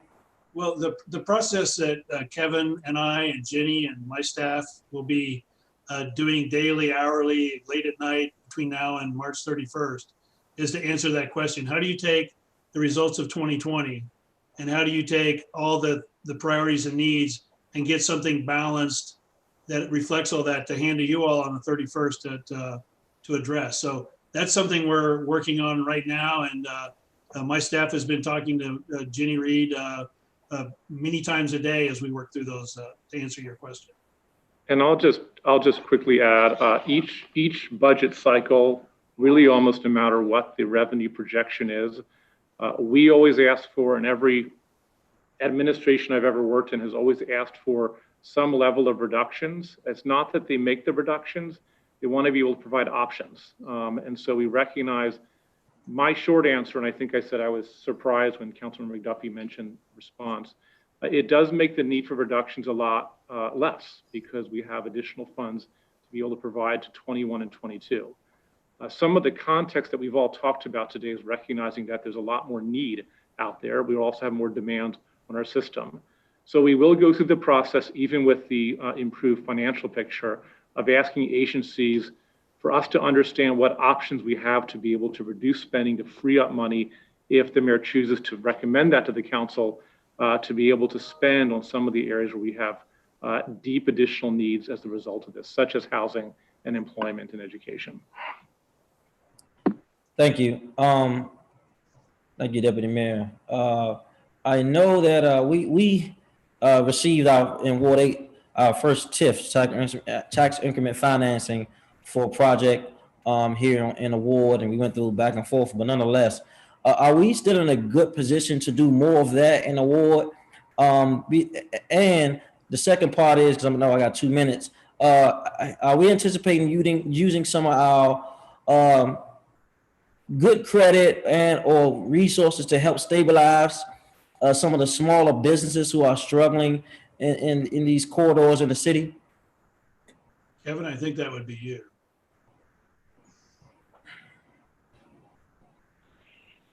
Hi, council member. I'm happy to help answer that question on business assistance. So we have been deploying several programs and initiatives to help our small businesses across the city using both our federal dollars and our local funds through our contingency cash.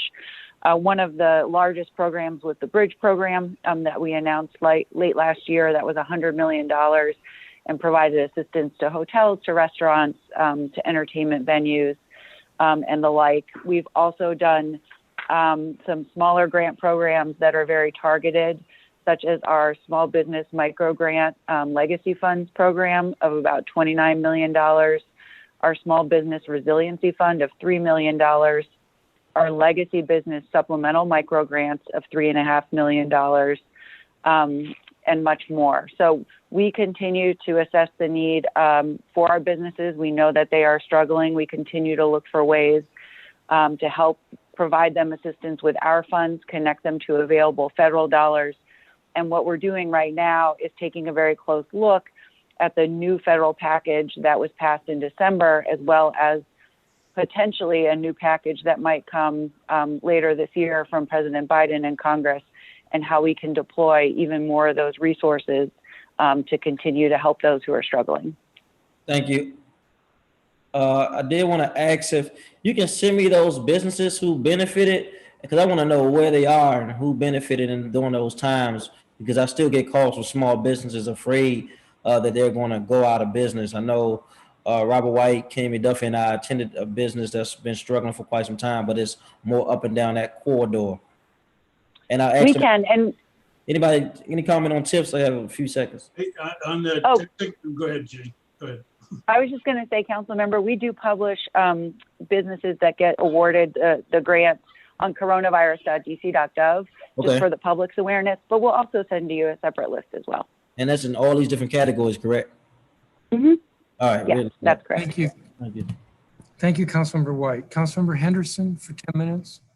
Thank you, Mr. Chairman. Good afternoon, everyone, and thank you so much for the very detailed and I think informative presentations that you provided. I'm going to try to get through my questions very quickly. I want to start with real estate. Mr. CFO, so the CAFR, the real estate question was one that was quite interesting to me. Single family home sales were up 22.3%. Condo sales are up 33.5%. With the average selling price being, way higher than what we have seen. What can you say, sort of what is driving what we're seeing happening in the real estate market in DC? Was it low interest rates? Was there something else at play? I think it's I'd love to hear your thoughts on that. I think it's largely the really historically low interest rates that, we benefited from. And you can buy a home at a rate that's significantly lower than it was a year ago.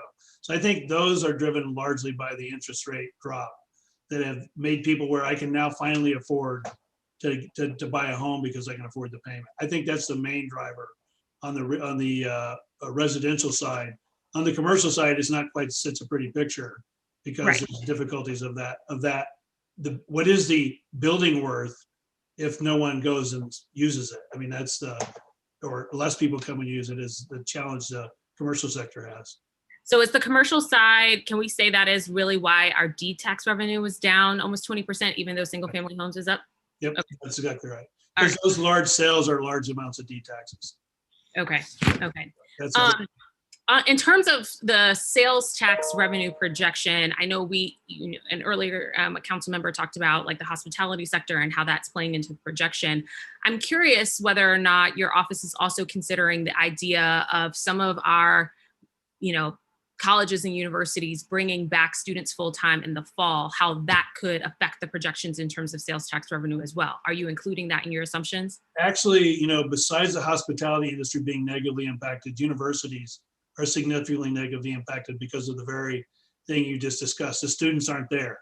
Right. They're not going to the sporting events. They're not staying in the dorms.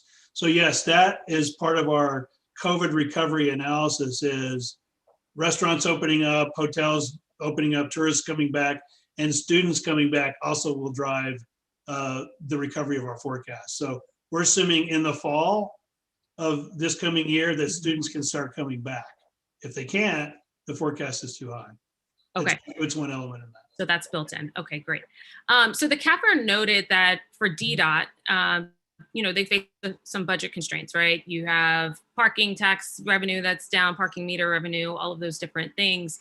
But despite that, we saw no major delays in infrastructure projects, transit delivery, traffic engineering, all of these different pieces. And I know, some of that is because we didn't want to see those delays, but I'm worried that we are going to have like a mudslide coming on the other side in terms of if we do not see transit and commuting coming back, we're going to see some tightening happening on that front. I don't know if this is a question for you, CFO or CA. Can you sort of speak to that part? Well, I'll certainly start. WMATA put out a budget that with the federal bill, they're now able to not implement, but it called for cuts that actually didn't even start until their next fiscal year that were so significant that it would call into question the ability of our hospitality and restaurants to be able to come back. So I remain deeply concerned about some of the cost pressures on us as a result of some of the long-term implications of some of our transit usage reductions. With regards to DDOT, we did see an acceleration of the ability to move some of our capital projects. Partly we've had a robust capital budget, partly that is the result of there have been fewer cars on the road, so where our construction timeframes have been able to be more accelerated. With regards to some of the revenue collection done that are transportation related, both DDOT, DPW, all do that. At some point, we are going to have to turn back on some of the revenue collection. What we all have to figure out, and I think all three branches here, the CFO, council, and executive, is we recognize that that there's more inequality, and some of that enforcement can be regressive in nature. So when we turn it on, we have to look at our policies about how we do forgiveness, how we do payment plans, so that someone who has not been impacted by the pandemic should be paying their tickets, should be paying for meters. But someone who has been, we have to probably change how we approach and some of our policies that allow for some forgiveness there. Okay, I would like we could talk more about that because I actually was talking to Councilmember Allen last week. I hadn't realized that parking enforcement wasn't a thing right now. So I've been driving around and I've been paying the meter, as a good citizen, etc. However, it's been nice to know, but it's okay. We don't have to go. I digress into that because I want to get through this round. I think earlier, Mr. DeWitt, when you were talking about that chart that you had in terms of areas where we had unused expenditures, did you say that the economic development line included housing? It had, I'll let Jenny answer that one probably. She can, okay. She knows the details better than I do. Sorry, Jenny. You're on mute. Thank you. Sorry, I'm using my phone and the computer. Apologies. So for economic development underspending, it does include housing. One of the largest areas of underspending in that line item was on the DC Housing Authority, and about $8 million of underspending in the local rent supplement program. This is something that we are monitoring very closely as it concerns us as well. We certainly know that program is extremely important, and we don't want to see delays in getting those funds out the door. I do think some agencies had challenges this year just getting people leased up and moved during the pandemic, but that's still a pretty sizable amount of underspending in that agency. The other agencies in economic development were much smaller amounts. And I would just say overall too on underspending, and I'm sure you all have seen this, our local underspending was about 1.3%, which means we executed just under 99% of the budget. And so while some of these dollar amounts can look somewhat large, when you consider them in the totality of the district's budget, we came very close to spending almost every dollar. Councilmember page, Councilmember page 39 to 41 in the CAFR has a description of the underspending. So that's a place where you all can go and get some more detail. Perfect. Thank you, Mr. DeWitt. I'll go, that saves me a question. I'll go check in on that. And, you know, I hear you, Jenny, in terms of like the 1% piece, but at the same time that I have residents in my inbox talking about housing challenges that they're facing, I think for some of our critical agencies where it's really like, I have a roof or I don't, right? Or my family's out. We got to be more efficient in this. And I think that there's where some of the frustration lies, you know, in terms of, and I'm not blaming you all, obviously having to make these projections in April, not knowing what was going to go down, having a dysfunctional Congress, the whole nine, I get it. But like, I hope you can hear some of the frustration and angst that some residents are going to have as they're digging through this information as well too, but also what we can do, you know, looking forward. Because I had a similar question around the 7.5 million in public education at the same time that we're getting emails from families who, you know, they don't have one-to-one device, but they have more than one child, or they're having bandwidth issues still, you know, to this day in the virtual learning environment. And so I'm going to look at that and I'll follow up in sort of the performance oversight questions, et cetera. But I just want to state that out front. One other question that I had with the time that I had, Mr. DeWitt, you said, and I'm paraphrasing, you said if something beyond normal happens on the federal side in terms of the next stimulus package, that you will adjust your projection. So I know from my former federal colleagues that their deadline is early March and getting this done by the time the federal unemployment benefit is supposed to run out. And I know that the mayor is supposed to deliver a budget on March 31st. And now I know you can't say, but I'm just curious of whether or not it may lead you all to decide to do a delay in the release of the budget if there is a significant infusion of cash, or would you just make an adjustment later in the process? We will do our best to read the tea leaves of what's likely to be approved and reflect our best estimate in the forecast, but I don't think there's any plans to delay the budget for that. But we'll try to see what's going on and what's likely to pass and try to reflect that in our forecast. And we also have, earlier, that would be the best thing. we also have no interest in a delay. We want to be able to spend money, particularly money from the federal government that's available this fiscal year, as quickly as possible in this fiscal year. Great. Thank you, Mr. Chairman. Thank you, Councilmember. Sorry. I was just going to add that when we submitted the budget to you all in May last year, we were receiving federal funds at the same time. They were kind of becoming available, and we were able to work with CFO and make sure we projected those in, even though we didn't have them in hand. So we would look to do the same thing again. Great. Thank you, Mr. Chairman. Yeah, and let me just note, they don't get to delay the budget. The budget resolution requires it submitted by March 31st. It was delayed this past year by a mutual agreement, and then the council actually voted to change the schedule. And that was because none of us wanted to develop a budget based on the February revenue estimates last year, which were pre-pandemic. The next in line is Councilmember Silverman.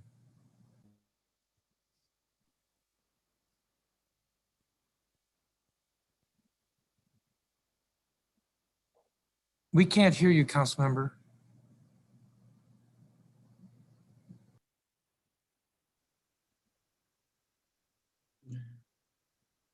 I'm guessing you may have to log out and come back.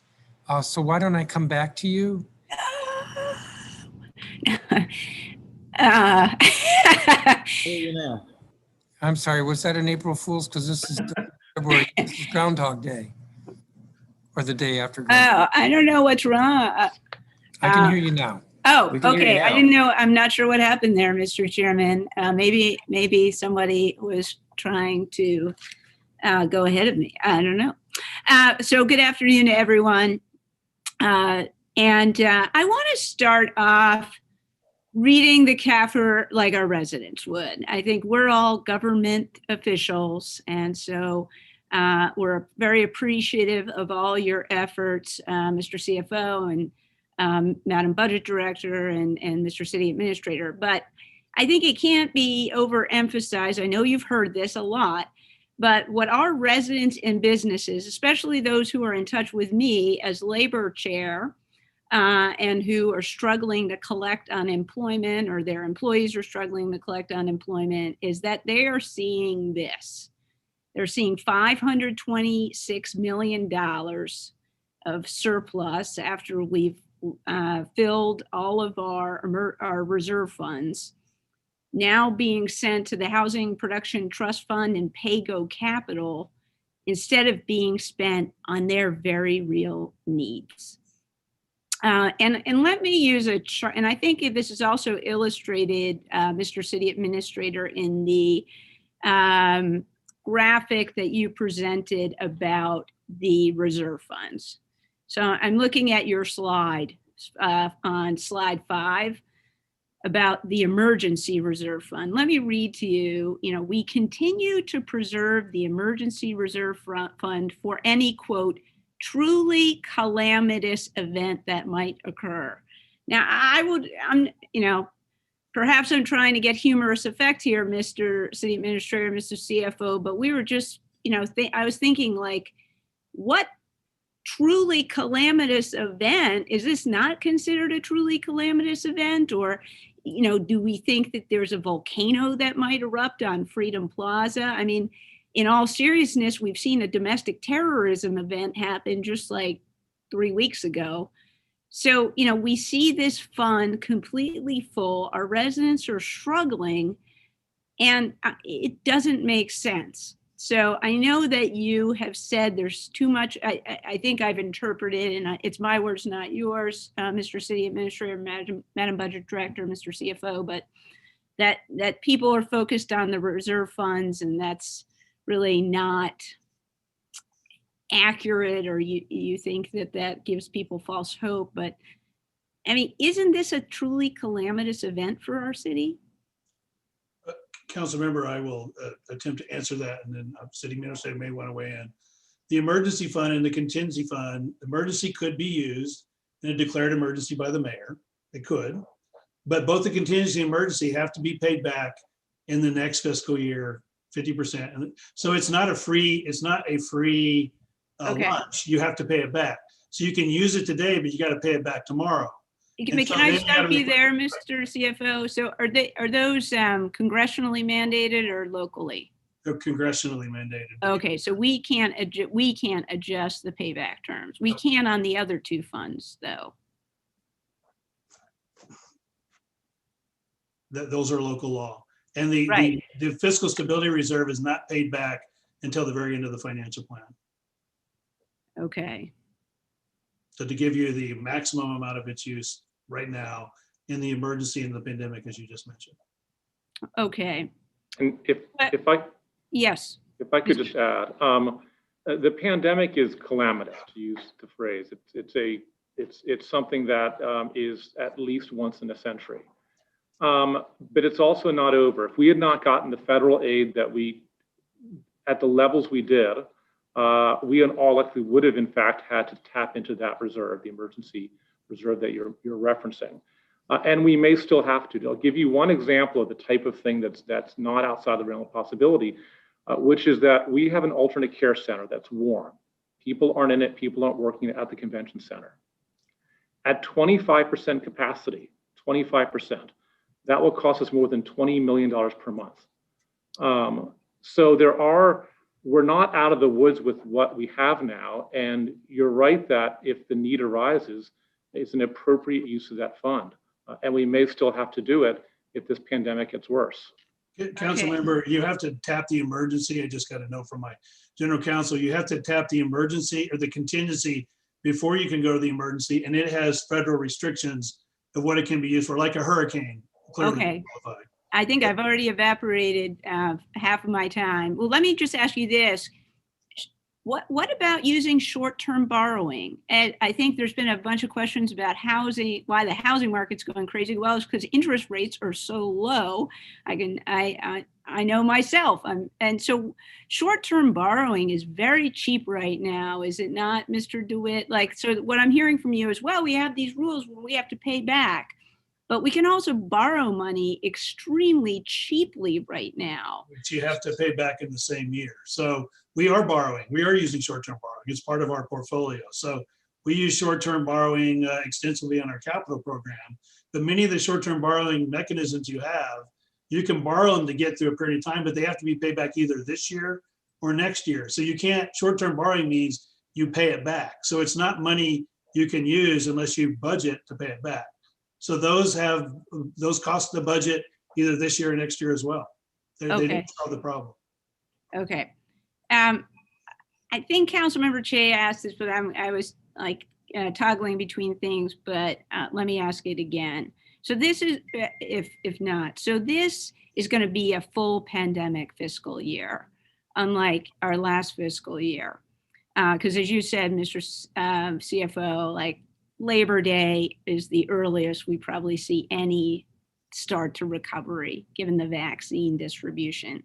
So what are you going to do differently this year than last fiscal year? So we don't, are you going to be satisfied if we end up with a 526 million surplus again? No, I would prefer a bullseye. But as I've said several times, back in April, we were predicting recoveries of a plan that had not yet been developed by the government. So we were guessing what a COVID world would look like. And we now know what it looks like. We know what phase one looks like in terms of the economy. We know what phase two and phase three looks like. We know what a recovery looks like. So we're going to learn all the lessons from this. And my goal is to always get a bullseye. But what does a bullseye mean? Means that you don't have any surplus. That we hit it right on the nose. That would be the perfect situation. We try to forecast the revenue exactly, but we had to make a boatload of assumptions in April of last year to forecast what happened. We've learned a lot from that. We're going to try to do better next year. Okay, I'm glad, and I think another colleague of mine, when you said that, expressed amazement. Usually I have terrible poker face on these. I always want to be right on the nose. So I'm glad someone else had amazement too. Thank you, anonymous council member. I saw him. But that's what just doesn't make sense to either of us. I think, channeling that gender non-specific person, which is, you're saying we're looking for a bullseye. We have these sophisticated financial tools which allow you to keep track of agency spending in real time, yet then we end up with $526 million, which could have been used in the last fiscal year. So explain to me what process is going to lead us to get a zero when I've never seen anything close to a zero before. So again, every state had a hard time forecasting this economy. Virginia did not predict that there'd be above COVID level sales taxes. To get a bullseye means we have to predict when the vaccine is deployed and when businesses start opening up. Since you said this several times, Mr. DeWitt, I am going to interject here and just say, let's just play a hypothetical exercise, Mr. City Administrator. What would you have done with that $526 million if Mr. DeWitt had hit a bullseye this year? What we try to do with any funding that is above what we need to be able to run the program is to be able to make an impact on those areas that I had, I think, in my second to last slide about human services, housing, education, and gun violence, among others. Okay. All right. I will point out that we entered, as you know, we entered the year with a deficit. So the fact that CFO DeWitt did not have a bullseye does allow us to not take some reductions this year and next year that we otherwise would have had to. Okay, I want to come back to the short-term borrowing because, of course, I understand. Maybe I didn't make my point. Someone texted me and pointed out. My point is not that we don't have to pay back the short-term borrowing. It's just that we can borrow money so cheaply, Mr. DeWitt, that it could free up the reserve funds. Is my thought. Councilmember, Are we? My clock said. your time has expired. Oh, wow, that's really precise, Mr. Chairman. Well, can Mr. DeWitt answer my question? Yes. So what's called tax revenue anticipation notes, which we've used historically. So we could borrow, let's say we run out of cash right now because, you know, we just spent so much of our cash and we don't get paid back till the end of March when property taxes come in. You can borrow trans, but you have to pay them back in the same year. Okay. So all they do is bridge your loss of cash. They don't help you budget wise because if you borrow 200 million, I have to pay it back by September 30th. So it's of no value for you budget wise because I have to pay it back in the same year I borrowed it. Thank you, Councilmember. Councilmember Bonds, 10 minutes. Thank you, Chairman, and thanks again to our witnesses. I just have a few questions. One, I'll start with when thinking about spending plan going forward, and since our personnel and payroll is guaranteed, we can't move that, or the control board returns.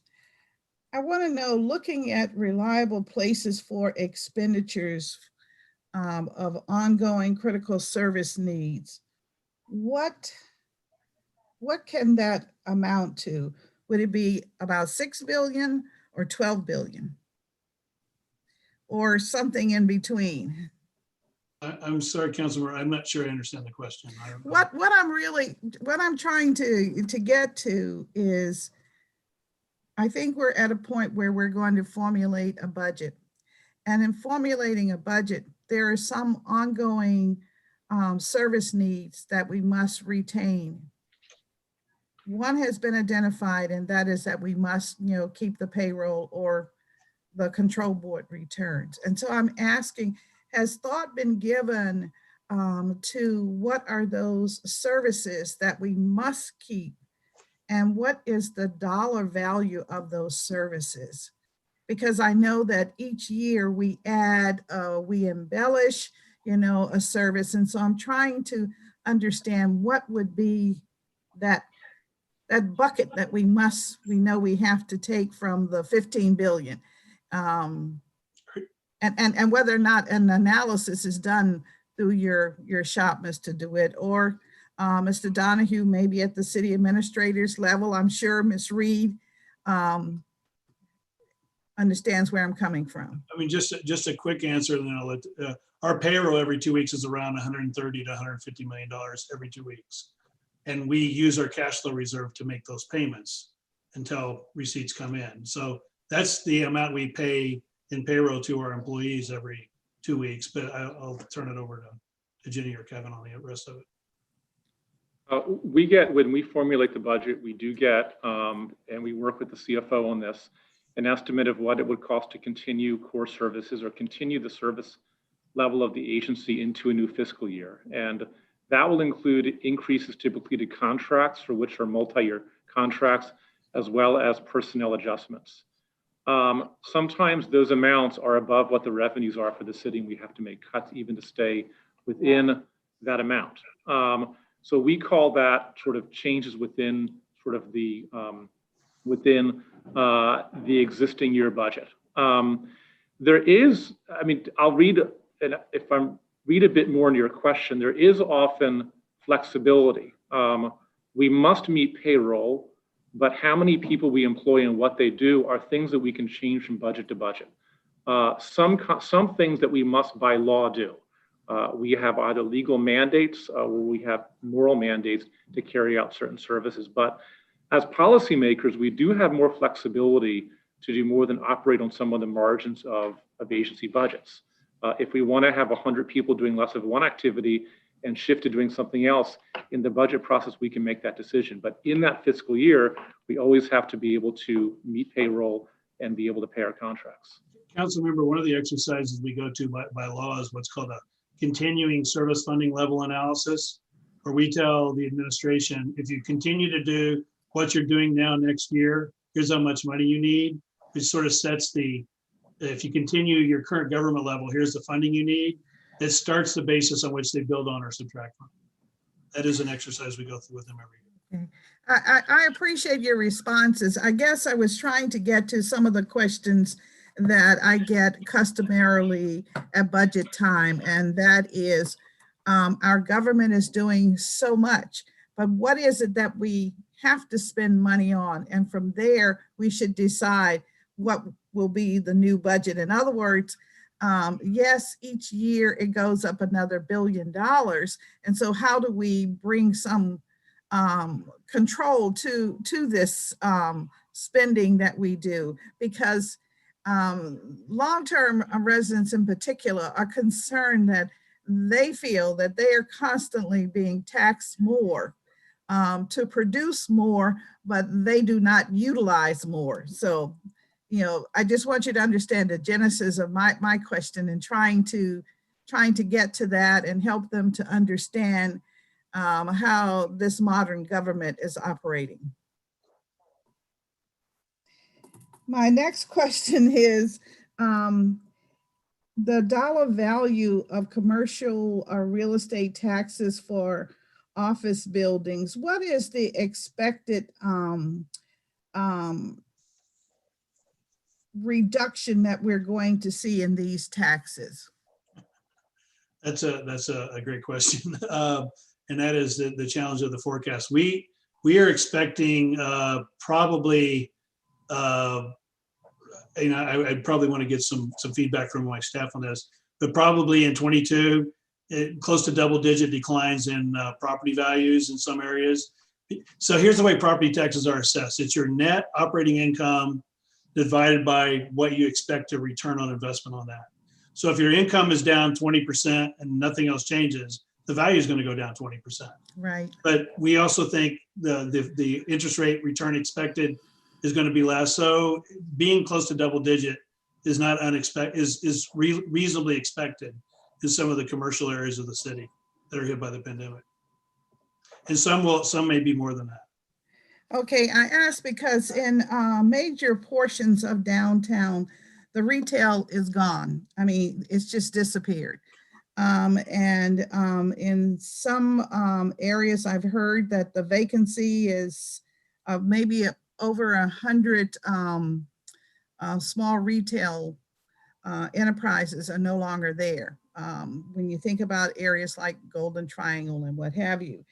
And I want to know if this trend is in effect citywide.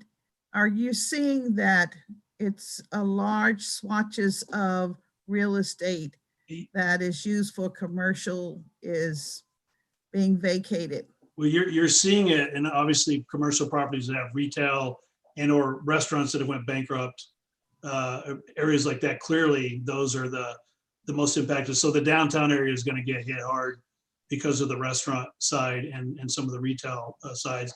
In some areas of, an area that's high retail, maybe like a Georgetown area, may have an impact of vacant retailers. The challenge we're going to have in doing our property value assessments, and we reflect the reality is, what is the income generation capability of that building determines its value.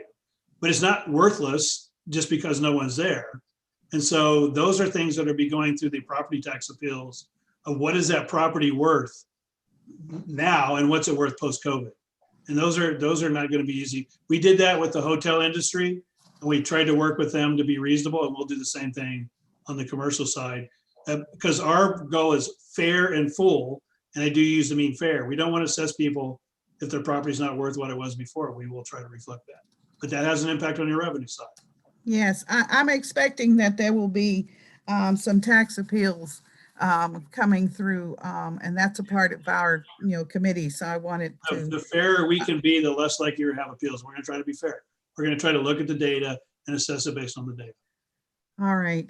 And one last question I think I have time for regarding the underspending that my colleague was speaking of, the local rent supplement, the 8 million down. Wondered of that, have you determined what is, or do you have in your data, what would be project-based local rent supplement and what would be tenant-based? Because tenant-based is something that we don't really control very well, but project-based is attached to the actual, usually the Housing Production Trust Fund projects. Yeah, council member, I'm happy to answer that question. The underspending was in the tenant-based side of the local rent supplement program. And that's where, we need to do some work with the housing authority to help make sure we can get people leased up more quickly and sooner in the year, so that we don't see this kind of money lapse at the end of the fiscal year. Yes, I agree 100%. And I know a little better today than I did two days ago about some of the problems there, and the system that is employed, this triangle, where the authority doesn't really have much of a say with the landlord. The landlord is selected otherwise, and so that's a part of it. So thank you very much. I know I'm out of time. Thank you. Thank you, Councilmember Bonds. Councilmember Lewis George for 10 minutes. Thank you, Chairman. So I want to talk more about the cash flow reserve account. Mr. DeWitt, I know that we are using the contingency cash reserve and the fiscal stabilization reserve, but I think it's this cash flow reserve that some of us are interested in considering how to better access, and what we on the council may need to do to allow this, since this is one of the funds that we control and it is substantial. Can you talk me through how OCFO uses this account on a daily or weekly basis, and how you're actually engaging with these funds? So the council member, the cash flow reserve was established in 2010 to keep us from having to be relying on financial institutions to pay our bills. So at the beginning of the fiscal year, we have to advance the school funds. We have to pay some of the water bills. We have a huge drawdown at the beginning of the fiscal year. And the lowest point we hit is in the coming weeks before property taxes come in. So right now, between now and March 31st, we will draw down at least 75% of that fund. It will actually be gone. And when property tax receipts come in, it will fill up, and it will draw down to about 30 days of payroll. Okay. And that is a number you don't want to really go below, because if something unexpected happens that we have to pay out cash for and we can't make payroll, that's a control board trigger. So as the CFO, I never want to even get close to anything that causes the control board to come back. So we manage that fund. So 800 million is the amount of money we need to manage our resources of our fluctuations. Our revenues don't come in equally every month, and our expenses don't go out equally every month. We make debt service payments on January 1 and June 30th. We make quarterly WMATA payments, just like you as a household do. You may have your car insurance payment come every quarter. So that fund is sized, and it's at the right size to allow us to cash manage our operations without being relying on a financial institution to do that, which we would argue is the cheapest way and the best way to run the government. And it gives us flexibility if something unexpected comes in. If the contingency's been tapped out and we have to pay this bill, or we have to pay to do this thing, it's there for that. But it's really the operational management. Every business needs some cash aside to manage its day-to-day operations. That's what that is. If you use that, we couldn't manage the day-to-day cash operations of the government if you were to tap into that. It is there to run a $16 billion government.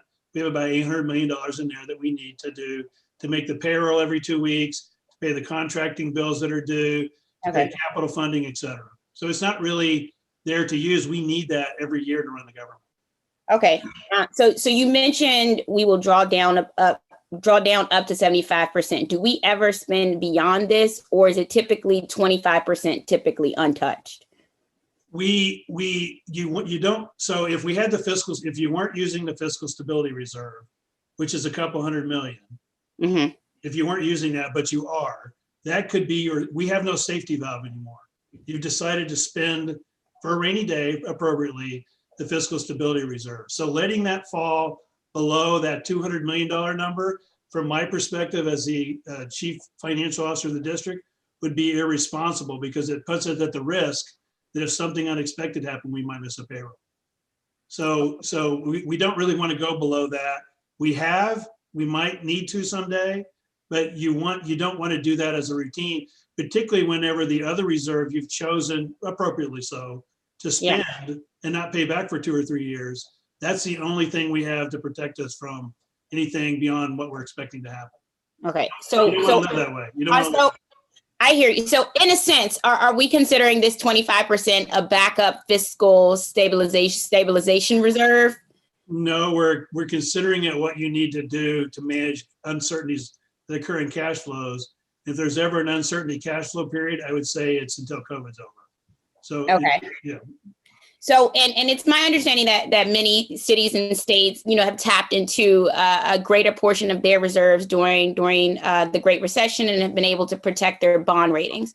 Are there rules that the council could revise and your office maintain that would help us sustain the higher bond rating while assessing more reserves during a time of crisis? So I want to be clear, there's $3.2 billion in reserves, and you're all tapping about 2/3 of that. So you're tapping it. Whoever told you that needs to look at those other states, because we're tapping as much as other states do. You're tapping $435 million to balance your budget. You can tap that $262 million twice. You can tap that. You're tapping your fiscal stability reserve. The rating is defined on, do you have enough reserves to handle shocks? And that's the number you have. And you're spending 2/3 of your reserves. Not that many states are doing that. You're only keeping the emergency reserve that the federal government rules about how you can use it, and the cash flow reserve that I need to run the government day to day. So we are using our reserves significantly. I want to make sure people understand that. Okay. I know I don't have much time left, so I want to get to the executive. I'm hoping to better understand what the executive and the CFO are planning to do to address the eviction crisis. How are you planning to address it? How do you expect it will impact the city's revenue and economic stability? As part of the recent federal aid package that was passed by Congress in December, there's about $200 million that we will be able to use towards stabilizing housing circumstances, as well as part of that, about $20 million is for stabilizing people who have crisis with their utility bills. So the first significant push that we're going to be able to make will be putting to use that federal funding. And then as we develop the budget and we look at different trade-offs we can make, we intend to make that a priority for both our FY21 supplemental and our FY22 budget submission. Okay. How much do they expect we need to invest beyond that federal funding? That's something that we're looking closely at right now, and I'm working with the Deputy Mayor for Planning and Economic Development to understand the full extent of the need that we have. Okay, I appreciate that. I also want to ask about spending on our public education system. Simply, put, we need to invest significantly in FY2020 to help address learning loss, ensure our schools are safe, and increase technology supports and capital improvements. I'm concerned that we aren't expecting to see increases in our capital budget to address overdue school modernization projects. And so I also want to hear how the executive is planning to identify additional funds, including one-time expenditures in FY22 to address the needs of our schools and students? Well, for those expenditures those needs that we have that cannot be addressed with capital funding, and you're right, there's a real learning loss crisis in this country that is affecting our city. We do look at some of the federal aid that we've been able to get as part of the December bill. We're hopeful that Congress passes another federal aid bill, and that will provide opportunities for us to be able to inject additional resources into activities that help with learning loss. It also remains a priority for FY22. So at an earlier question I think I was asked what we're doing with the surplus. I don't think the mayor looks at it sufficient simply to fill the gaps that we know we have in our financial plan. We have to be able to make choices to free up additional resources to be able to invest more heavily with our local resources in the areas that we have the greatest need. That certainly will include learning loss. Okay. I know we've spoken a little bit about the unemployment rate. We also know that many workers are no longer captured in unemployment numbers because they have left the formal labor force. When are you expecting the labor force participation rate to return to pre-COVID levels? And what percentage of currently displaced workers are you projecting may stay out of the paid labor force long term? Councilmember, I think to get back to the unemployment rate we had pre-COVID, particularly when we look back at the hospitality industry, we're projecting that recovery will take as long as fiscal year 23 or 24. So they're gonna come back and start coming back at the end of the fiscal year if our vaccine prediction is correct. But the recovery of that back to levels that were pre-pandemic, assuming we have the same population, everything, we're thinking it's a 23, 24 full recovery of the hospitality industry. Okay. I have 20 seconds left. I wanted to look at transportation, so I'm gonna try to get it in. We know DDOT has faced lost revenues and challenges in debt service payments. More concerning, WMATA has faced significant loss in fare revenue and parking meter and tax revenue. What are your assumptions for strengthening revenue specifically tied to transportation? And how will the executive be working to ensure the stability of WMATA, even if we expect, long delays in residents returning pre-COVID public transportation use? Okay, sorry. Sorry, Chairman.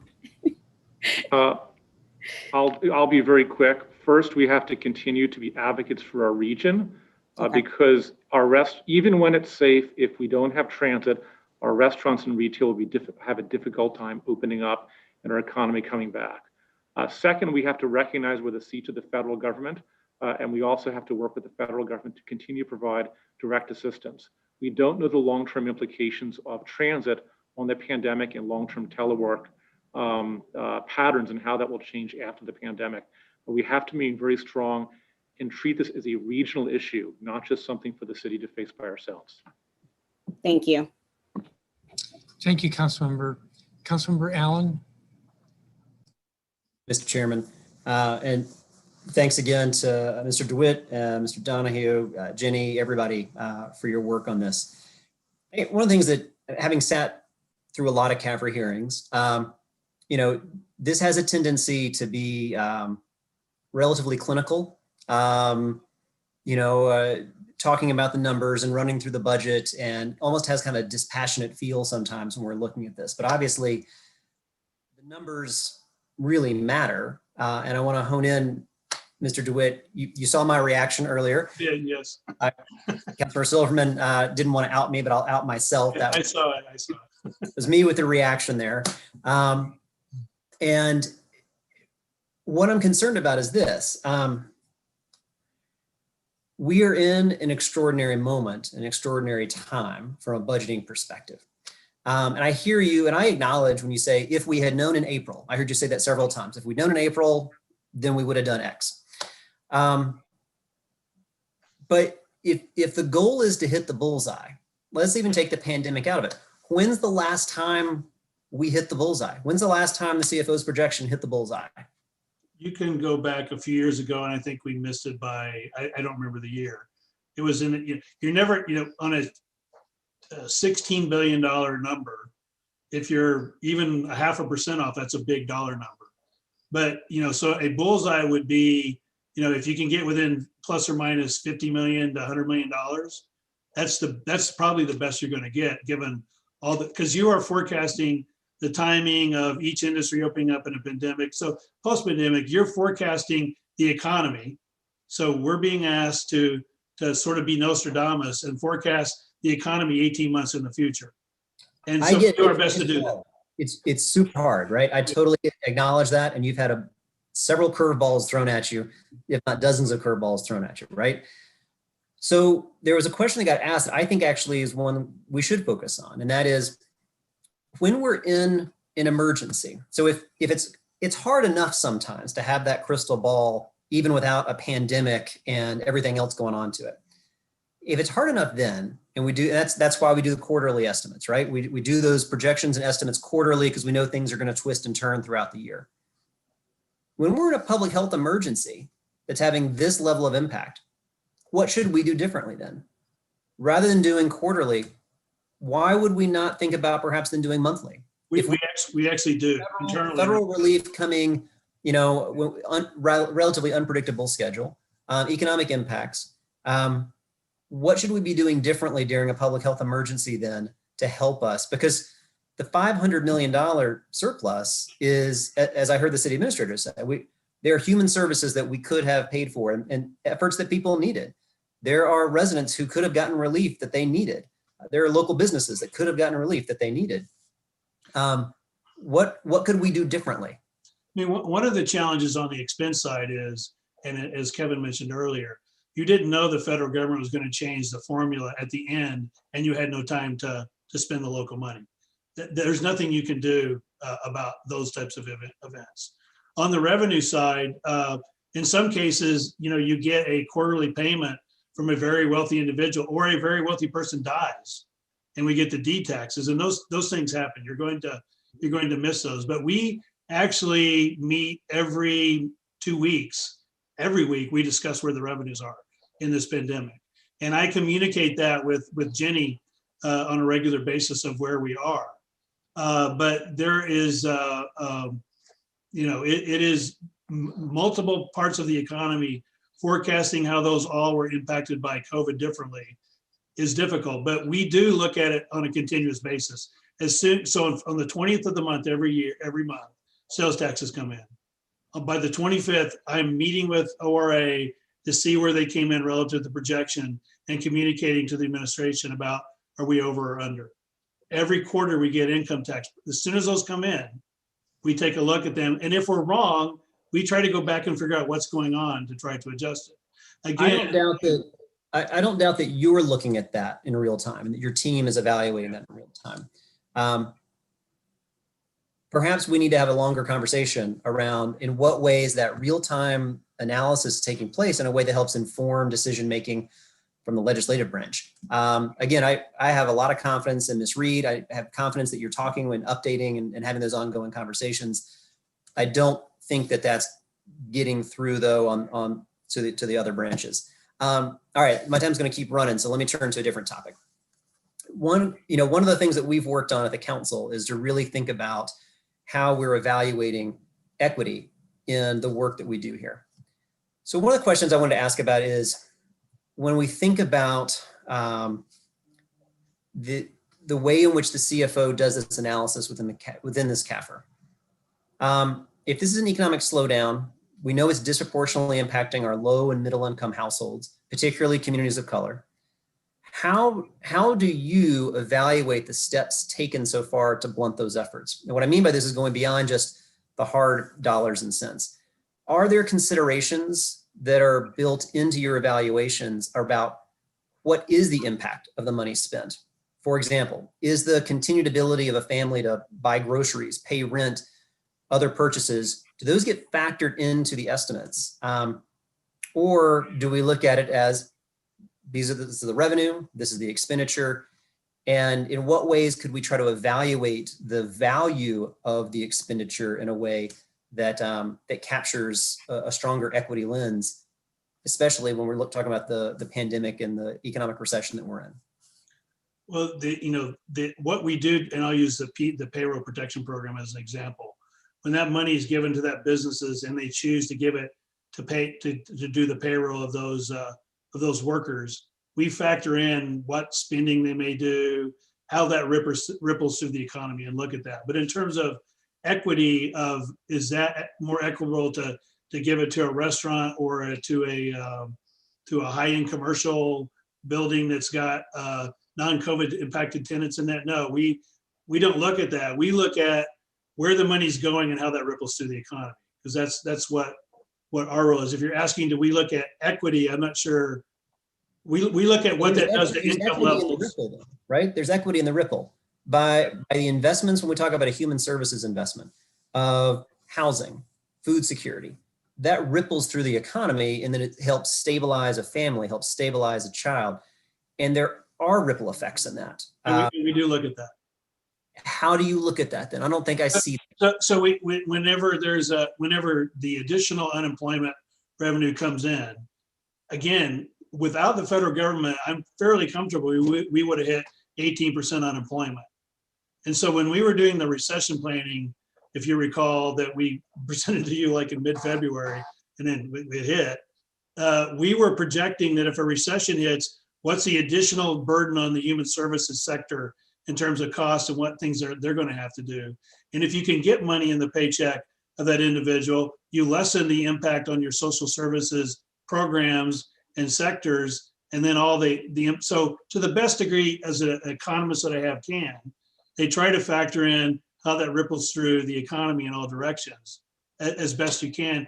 And when you put it to areas that might go unemployed and go onto the social services net, we try to reflect that in both the budget and in the revenue forecast. Okay. My about a minute and a half left, so let me try to get through a couple other quick questions. I think I heard you discussing this with the chairman, but I want to make sure I heard this. From the perspective of the economic impacts on a lot of our high priority, large public safety capital needs. So I'm going to use, for example, the Daily building or Department of Corrections and DC jail facility. I heard you, correct me if I'm wrong, but what I thought I heard you saying is that currently, because of interest rates and bond rating, we're not in a place where we're needing to eliminate or reduce those capital plans that are and capital expenditures that are already in place, but we're not also seeing a lot of flexibility to be able to add major capital projects. Is that correct?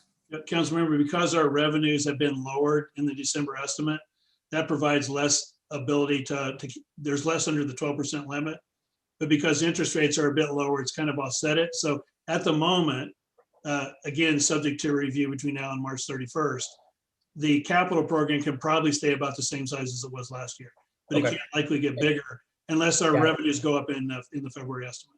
Got it. And last question. One of the things we've certainly worked on with the public safety cluster has to do with overtime. And over the last couple of years, we've worked hard with our agencies around this. But obviously, we're seeing a lot of pressures on overtime usage with several of the agencies in the public safety cluster, just given everything that's taken place this last year. Can you just I'd like to get your reflections just on overtime usage in FY20 and 21 and what your projections will look like through the rest of 21. I think that would be a Jenny or Kevin question, I believe. So I'll give you some sense of context on some of the overtime that our public safety and other emergency response agencies have had in terms of pressures. So the inauguration, for which we had $34 million in budget, and I say we, all the executive agencies that are part of that, largely NPD and FEMS, the expenditures for that was close to $50 million. So that produces a pressure of $15 million. The insurrection, and I can't even believe I'm saying the insurrection, which is now a new part of our lexicon of emergency response, that cost $9 million. And that's police, fire, and all the other emergency response. There's no budget for that, but we expect the federal government to be able to reimburse us for that. We also know that the federal government left us with an unpaid bill from last fiscal year that we are advocating that they make us whole for as well. If you combine last fiscal year and this fiscal year, and you take what the federal government budgeted for this account, and then you look at the costs, there's a delta. In other words, there's unbudgeted amounts that are likely to total approximately $82 million. And that is mostly costs that we have already had to bear because of the unfunded, unbudgeted nature of the security around the insurrection, the inauguration, as well as the unprecedented response we had to provide over the course of last summer. Thanks, Mr. City Administrator. I know my time is up. So just to make sure it's perfectly clear for the public, those are the overtime costs that the district is having to pay from our budget that would otherwise be paid for from federal reimbursement that we have yet to be federally reimbursed.